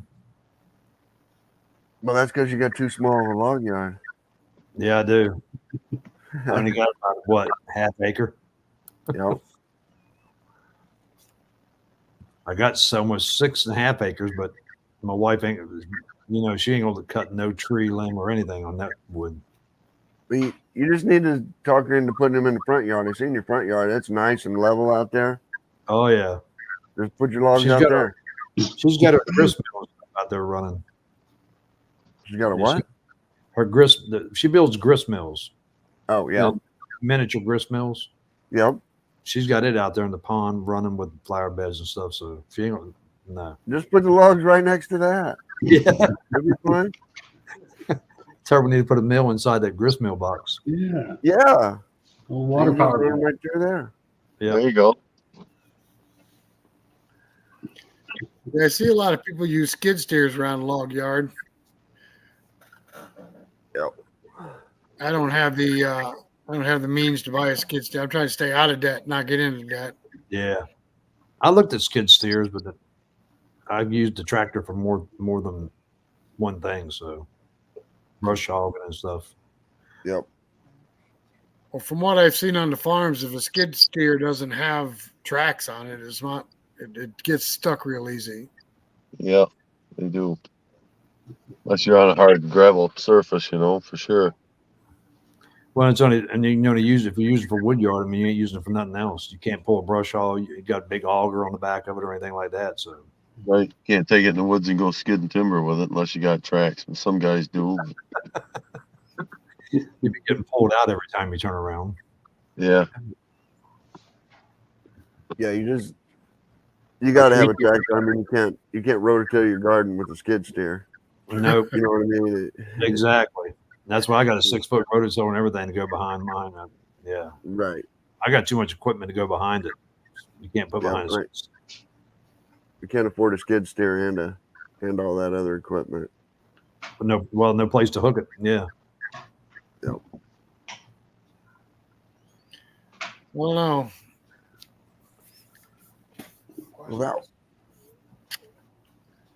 Wow, shoot. What else?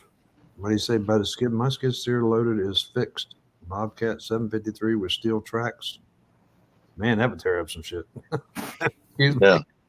Steel tracks. You couldn't afford to keep the gravel in the driveway. Sawbuck, thanks for stopping by. We appreciate you stopping in and saying hello. Yeah, we put those I'm gonna gravels. grab one. Yeah, we did add the grapples to the log arches. That made life a lot easier. The Yeah. grapple hooks. You see those on our videos? Yep. We got I some had- new skid steer attachments here at Hudson too. We made some splitters that attach on your skid steer. They're nice. I don't know if anybody's seen them or not. No.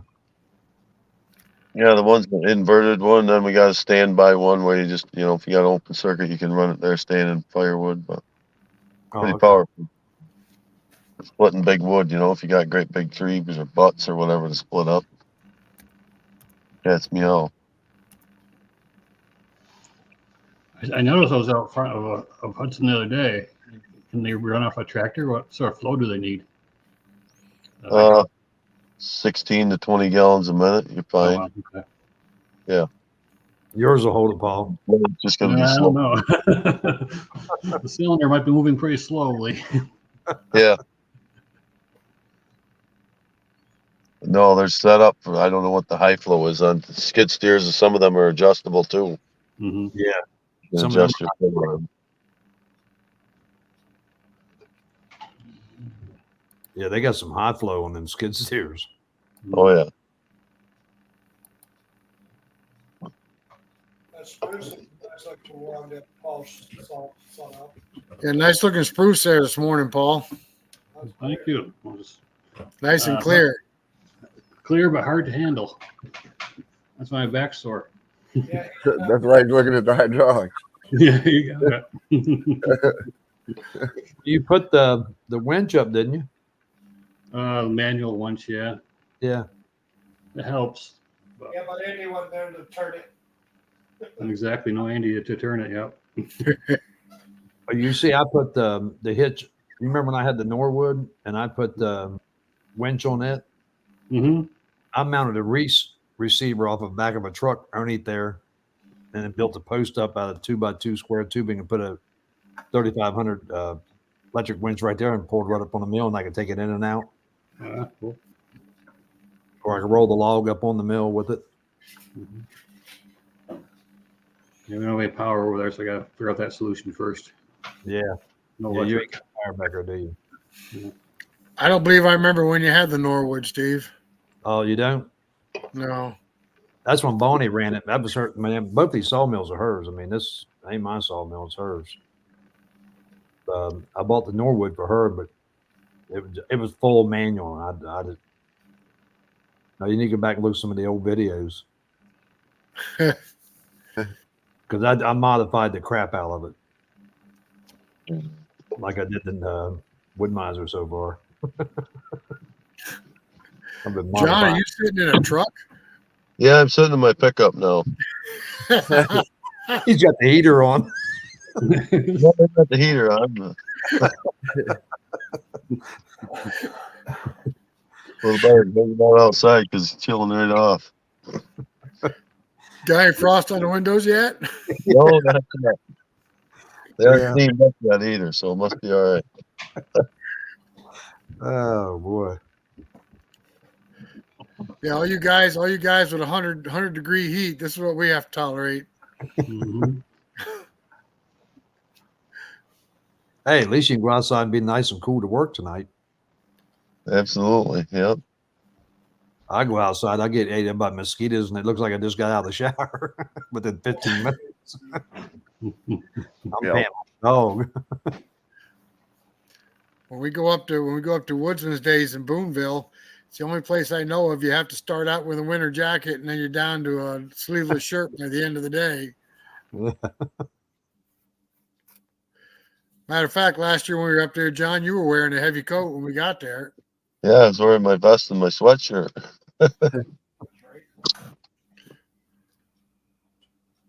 Yeah, it's pretty cool at 4 o'clock in the morning, 5 o'clock when you get up and get rolling. That's basically the start of fall up here, August. Start of fall. Yeah. So, Yeah, the second week of August, you see the leaves start turning on the soft maples. Yep. You'll see them in the top of the tree, and then you know that's it. That's the end of the line. You better get the meat shed full quick if it isn't already. You know what? You know what's coming. Yep. Man, I've actually had so much snow in the woods I couldn't hunt on Thanksgiving Day. Snow was too deep. Yeah, I remember a few times like that too. Well, I grew up in West Virginia with all that and left there.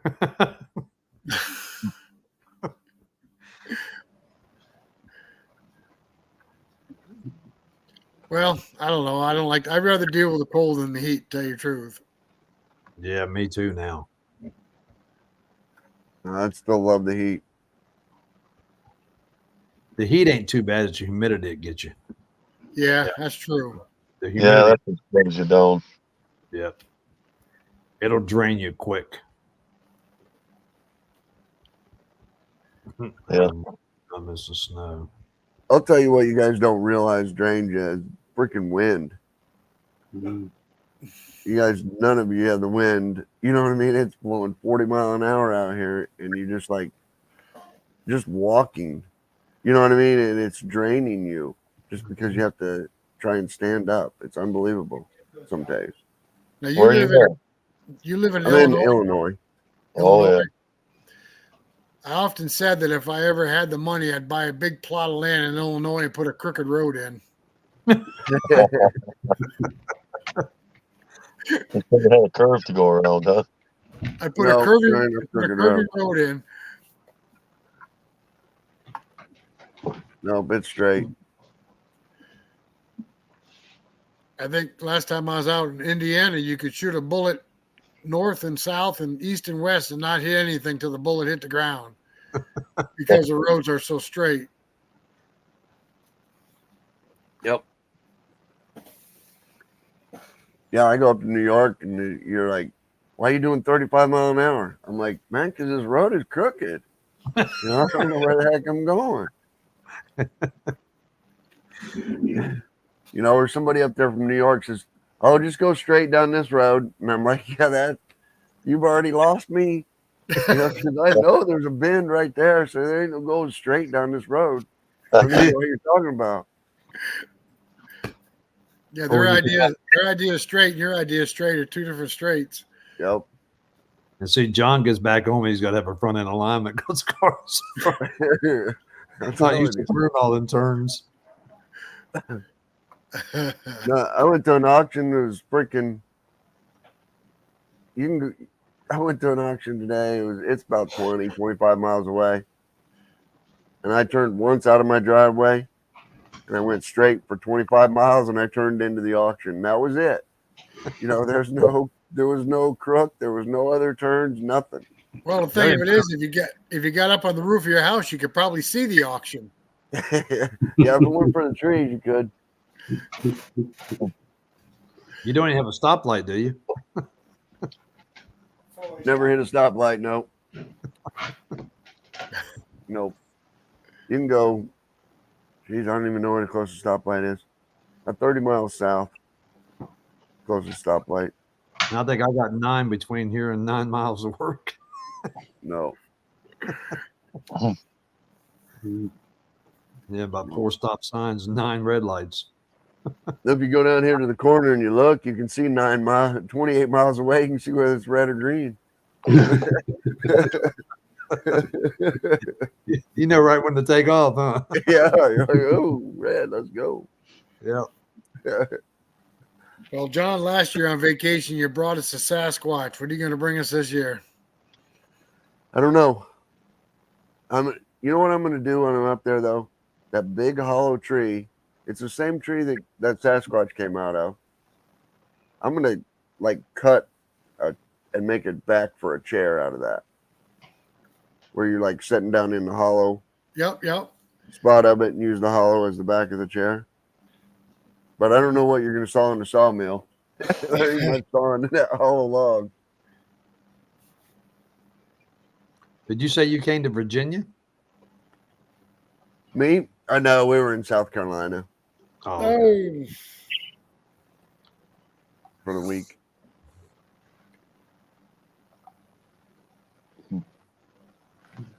But that'll be almost what, July 5th to the 19th or something. I'll be up there in New York.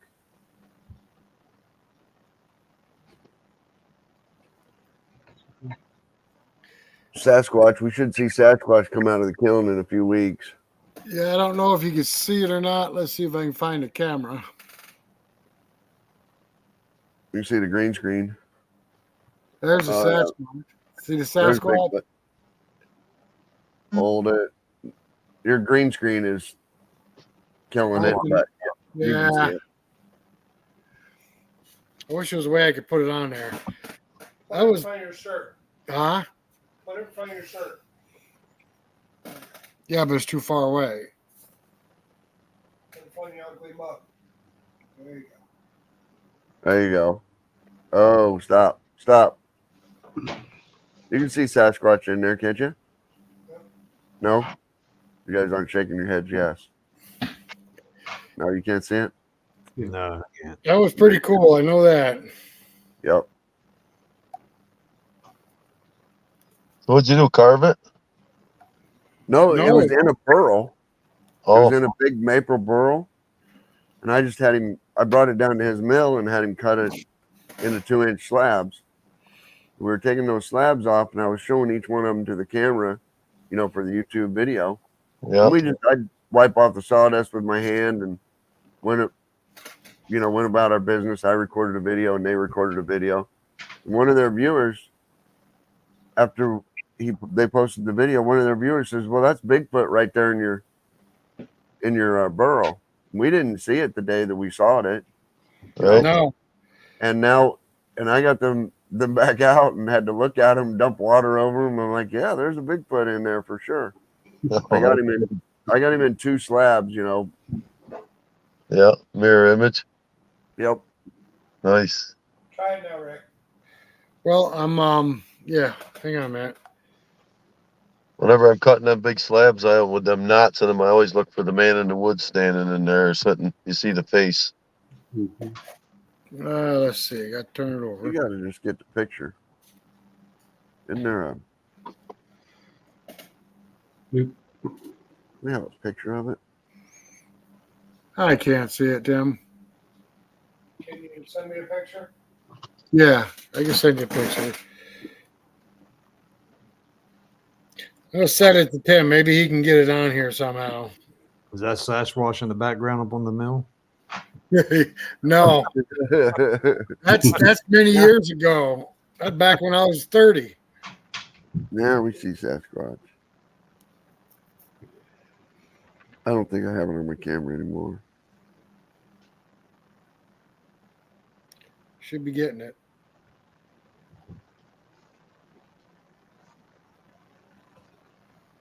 You sent it by messenger. Yes. Yeah, that background behind me is when I first bought my big hydraulic circle mill. Oh, okay. We just got it to the property. That was 68 feet long on a trailer. Was that shotgun feed? What's that? Was that a shotgun feed? Still don't understand what you said.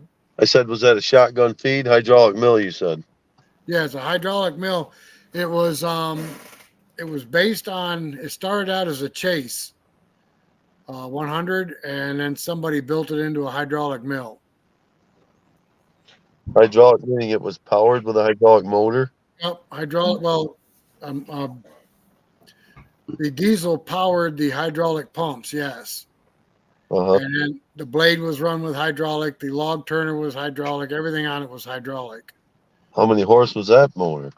290. Like I say, you had to have some horsepower to run the hydraulic motor to run that saw. Yeah, it had the dogs on it were, you could either use them in manual mode or they had air going to them.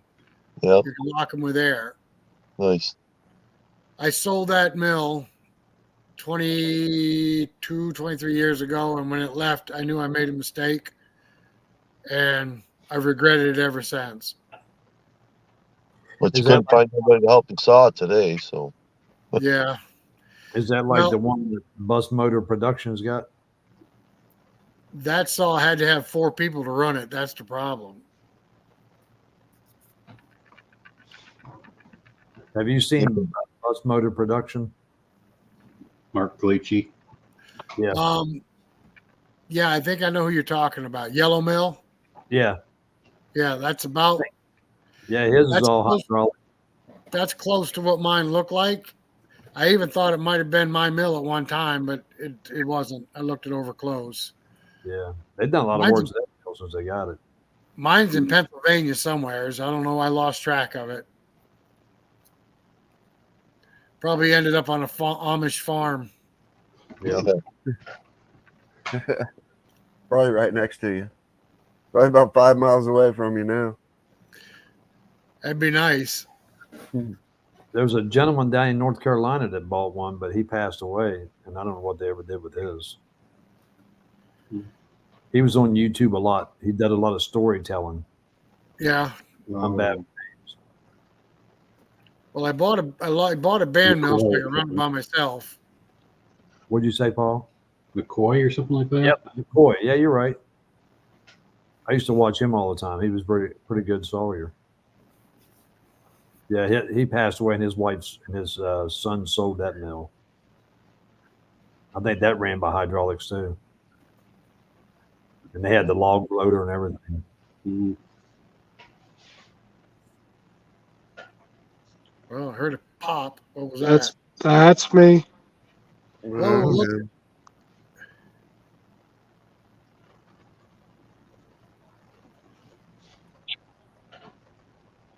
There you go. That's better already. Yeah, no, Rick. Yeah.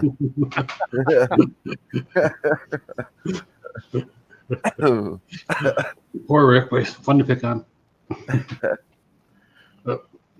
Oh man.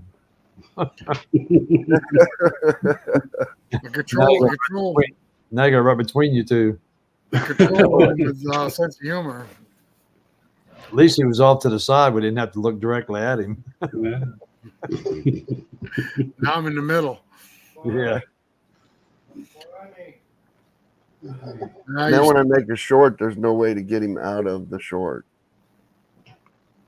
He'll always be in all the shorts. The guy in the middle is always in all the shorts. Yep. John, you all sell a lot of y'all have a log splitters? Yeah, I several different styles. We got the 2-way, the 4-way, and we got a 6-way wedge. And we got different size horsepower motors, adjustable wedge, fixed wedge. We got a box splitter now that we just come out with too. That's a pretty nice machine. that splits both ways. No, it splits one way, but it drags the top of the block. It's for big wood, you know. So it drags the big block back down over, so you ain't got to handle it. Once it's on there with the lift, minimal work, just pulling the lever basically. Back and forth. It drags the block back, drops it back down in the splitting hopper. Yep. What's the best one for splitting slab wood? Slab wood that comes off your mill. Yeah. Everybody always asks that. Well, I see it, but it's little, Tim. Well, it's because I had to do his logo. Hang on. I guess it depends on how patient you are and how much you like to handle wood. There it is. There's Sasquatch. Yep, that's pretty cool. Oh, look at that. That was inside a burl. That is awesome. Huh. Yeah, that's really cool. Wasn't that cool? Yeah. That was. Why it takes so long? Yeah, I have the little 20-ton like Harbor Freight Northern Tool wood splitter right now. Yeah, that's just 2-way split, right? Yeah, just 2-way split. Yeah. I mean, it's hard to split slab wood 4-way unless it's really big slab woods. You know, slab wood's usually wide, it's not thick. Yeah. And this thing So, it's old. It's 30 years old. Yeah. I was looking for something with a big, wider base because you already got an I-beam you're splitting on. Right. Now that I'm thinking about it, that box splitter would probably work pretty good for slab wood. I mean, Would if it? you got slab woods, it'd cut it all at 4 inches or whatever the box is. I think it's 4 inches or 5. Yeah. Just thought of that when you guys are talking about it. That's where I get some of these ideas from, Rick. What's that? Talking like this? Yeah, just talking and Yep. something will flash through my head. I'm like, yeah, I got to try that. Yeah, if you and I got together for a week, John, there'd probably be all kinds of inventions. Oh, no. Probably would be.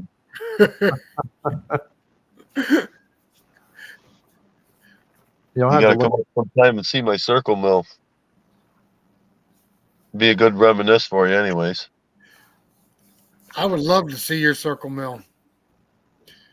We're coming up during Woodsman's Days. Maybe we could slip over and take a look at it. Yeah, if I can get out after the show.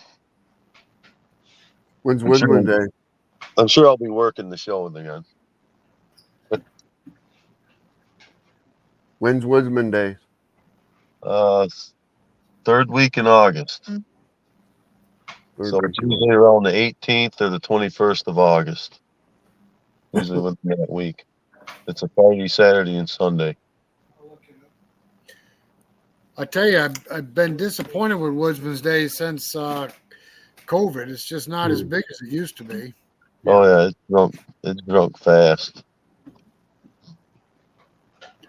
They said there was as many people there, but it didn't seem like it as a vendor. But I wasn't out in the field.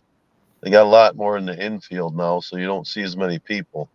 Right. Well, back before COVID, you had like Baker Mill and you had all Oh, kinds of different sawmill manufacturers there. There was all kinds of stuff there. yep. 17th and 18th 16th, 17th, and 18th of August. of August, John. Okay. Yeah, it's a big show, but I think since COVID, they're not getting the vendors in there they used to get. Yeah, they ain't Yeah. getting the big vendors either. Cat's still there, and them got big guys. John Deere. I didn't see a lot of John Deere there last year either. They kind of pulled back on their stuff. Our business there, the international truck business, they used to have a booth there too. They quit going up there. Yeah, they used to have a ton of trucks there, all Yeah, sizes.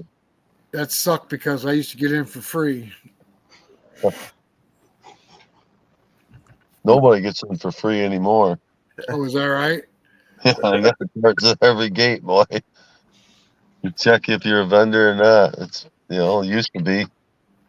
A lot of times they give you tickets to go. Yeah. Just people in the show. You get they didn't charge for it. I think they would probably get more people, just to get them in there. Yeah. You get the people in there, they'll spend the money. You don't have to catch it at the gate. Well, I got a senior citizen discount. I get $2 off. Well, Tim too. I don't think I How bought much did it cost you to get in? What's that? How much did it cost you to get in? I think it's $8 or $10. Ooh, wee. Well, that's cheap. Well, I guess I went to the Forestry one in Richmond, Virginia, and it was $20 a piece in there to get in. yeah. Is that at the stadium? No, it was Richmond International Raceway. Okay, yeah, that's what I meant. This is the raceway. Yeah, but they didn't have nobody there. Woodmiser had one LX55 sawmill there, and Baker had one mill there and a slab flattener, and there was nobody there. No vendors or no visitors? No vendors or visitors. Wow. It was just wide open, nothing. That used to be a huge pack show. I've been there several times. Yep. But it was $20 to get in there. I don't even think the lumberjack competition was good as last year as it normally is. I didn't get a chance to watch any of it. Pretty lucky. Didn't miss much.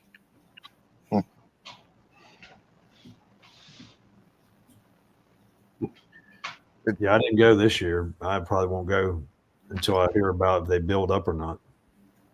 It just wasn't worth walking around for a mile or two, but not even seeing nothing. Right? John, how They long? don't have the loggers you used to have either. That's the big thing. You know, all small time loggers are gone. You're either big or nothing anymore. Yeah, that's what that was. They had some heavy equipment up there, the big heavy equipment, tractor and trailer log splitters and stuff like that. I mean, but other Right. than that, no small stuff. Yeah, You see the price of the equipment, you wonder how anybody can even make it anymore. Mm-hmm. I know. Yeah, I remember They don't make it. Just the big companies make it. Yep. I forget the log. That log splitter, I think, was $250,000, $256,000 or some bullshit. I'm like, holy shit! You better sell a lot of wood. Well, back in the early 2000s, I think hardwood logs were going more then than they are now, price wise. Yeah. They were. Absolutely, they were. Cherry was. I know that for sure. Yeah, cherry and hard maple was up there at one point. It was like $5 a board foot for clear stuff. Yep. That's before you put a saw to it. Yeah, veneer, you cleaned right up on it. You know, you had a couple of veneer logs in the load. Holy shit, you can make some good money. Getting 600, 1,000 on pine. 600, 1,000. I don't know what they're getting around here now. I know the paper mill up here is eating it up, but they're getting all the small stuff. But most of ours is going to West Point and being shipped overseas. A lot of. Well, back when I had the big mill, we were sawing hard maple and cherry. We were shipping that out of here by a tractor of trailer loads. It was going to another mill south of us that was kiln drying it, and then it was going straight to Germany. This you don't mill nothing. They're buying the logs, and they probably got, I can guarantee you, 60 acres of just nothing but logs stacked, probably 60 or 70 foot tall, just fields of logs. Got it all being watered down. They're putting on barges and shipping it overseas. Japan used to be a big buyer of logs back years ago. I don't know if they West Coast timber. And this guy wants, he wants 30 foot or bigger if he can get it.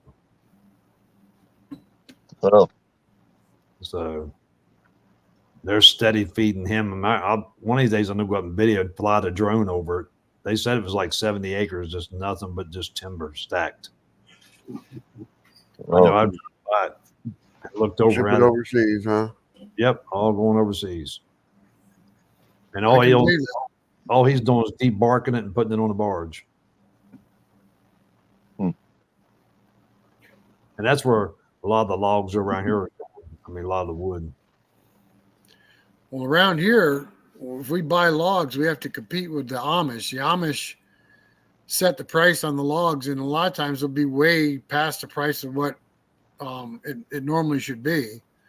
You know, like pines bringing 600, 1,000 right now. That's ridiculous. yeah. Down here, they're stripping land, just completely stripping it. They just did 1,000 acres behind me, and then they probably did about another 3,000 acres right across from it, and they're putting in these housing projects. So they're just stripping the land around here. But most of that's mostly all yellow pine and Virginia pine. That's all going to the paper mill. Yeah. All the hardwood's going up to West Point to the guy that's going overseas with it. He's paying big bucks. So the mill up here ain't hardly getting it. I think where overseas? Huh? Do you know where overseas it's going? No, I ain't never asked nobody I don't know if he's ever told anybody where he's shipping it to. But if I ever get hold of somebody that's working up there, I might be able to find out. You know, one thing I've never been able to figure out is when lumber's down, the price of logs seem to be up.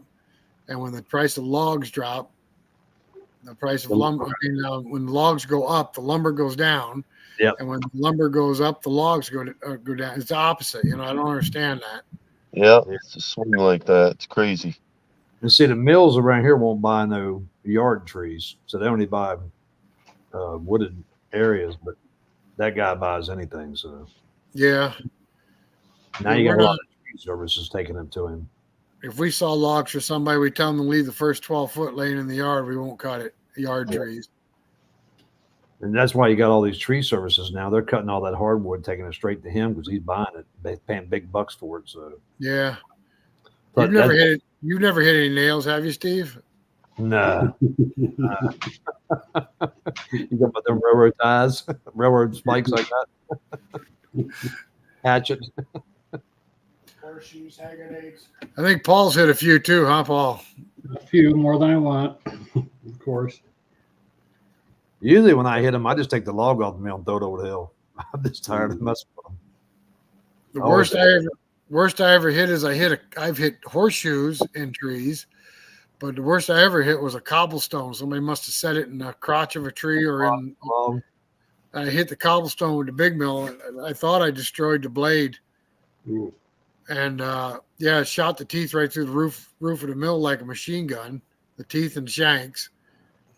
And I got a guy up here that hammers blades. He put the blade in his van, shut the doors, and I don't know, a couple hours later, he opened the door and rolled it out and was all ready to go. I couldn't believe it.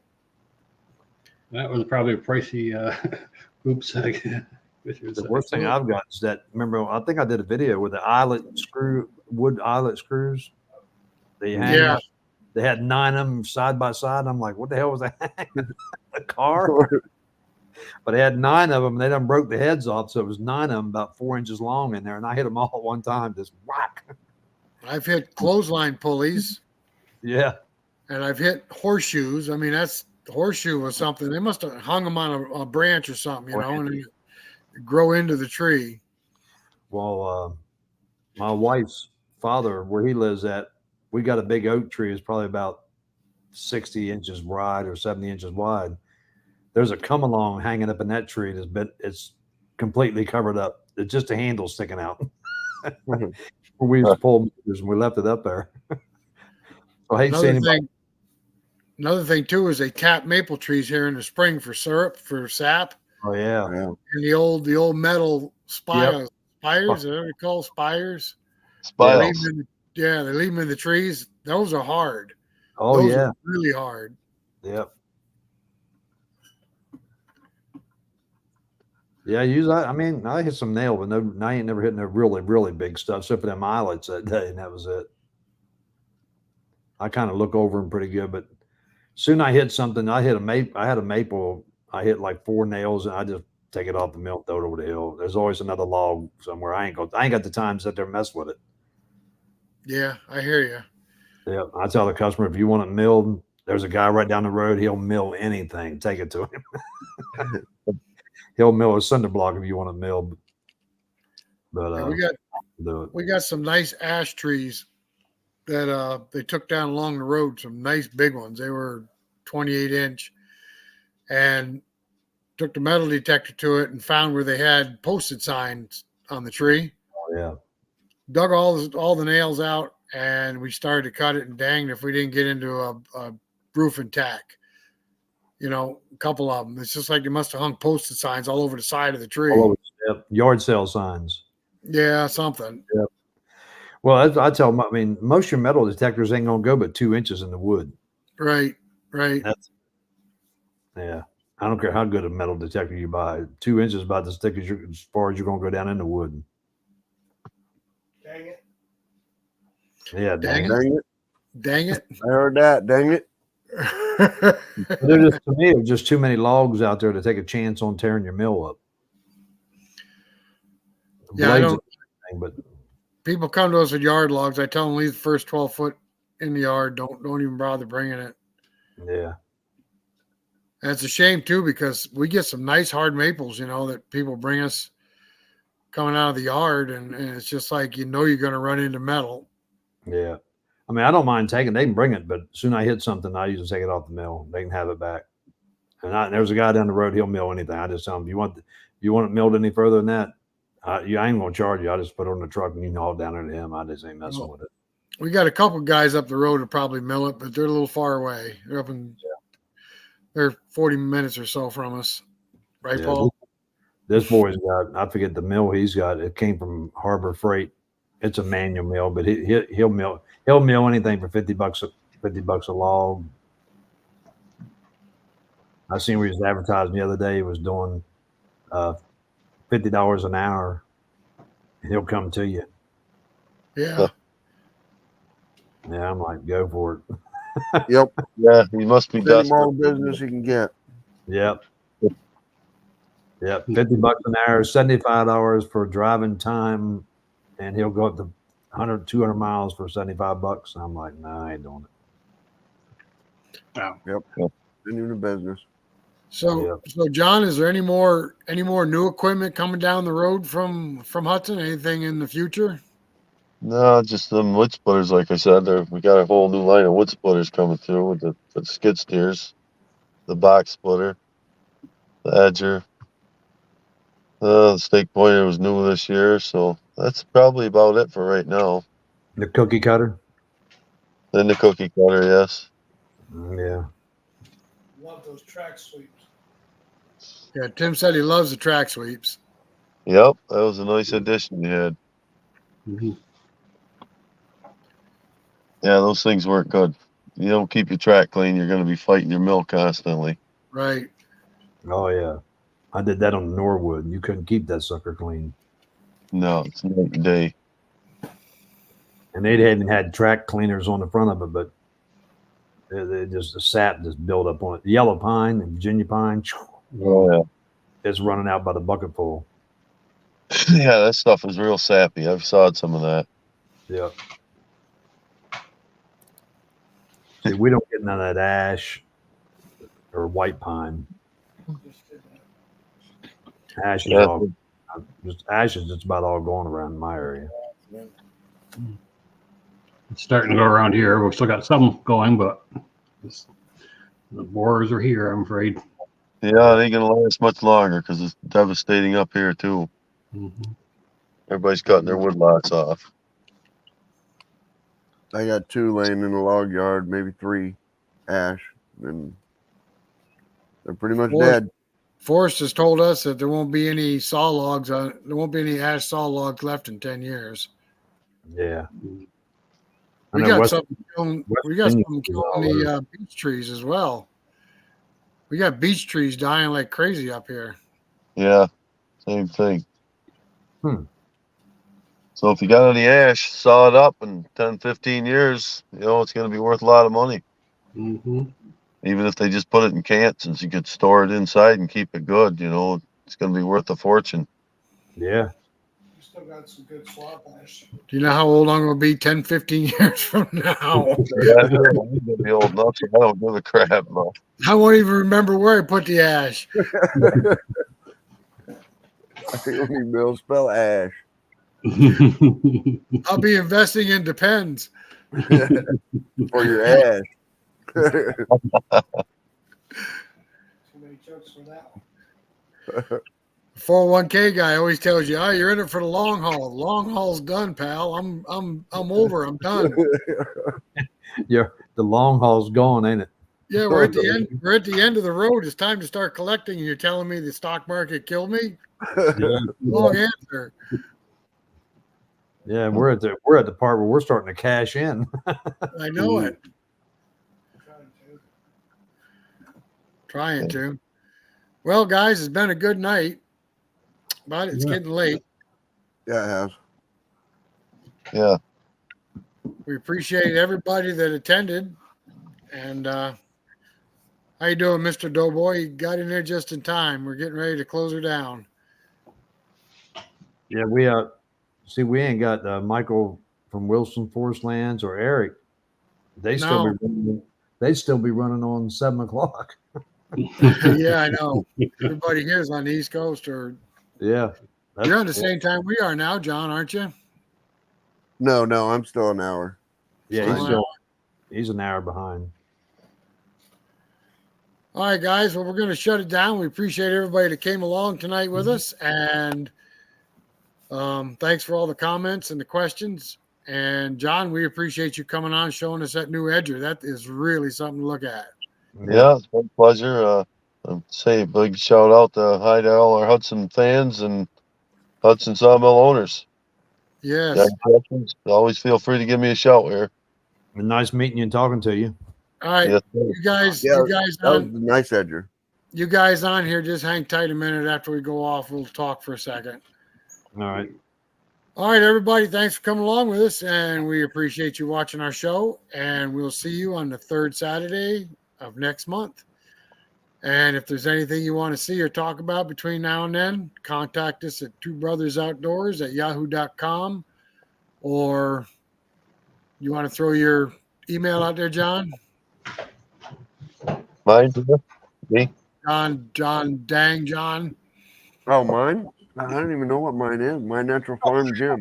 All right, I guys. don't even know what mine Brothers- is. I Two don't Brothers even Out- know my phone number. TwoBrothersOutdoors@yahoo.com. If there's anything you want to see on the I show don't next. even know my address. I don't even know where I live.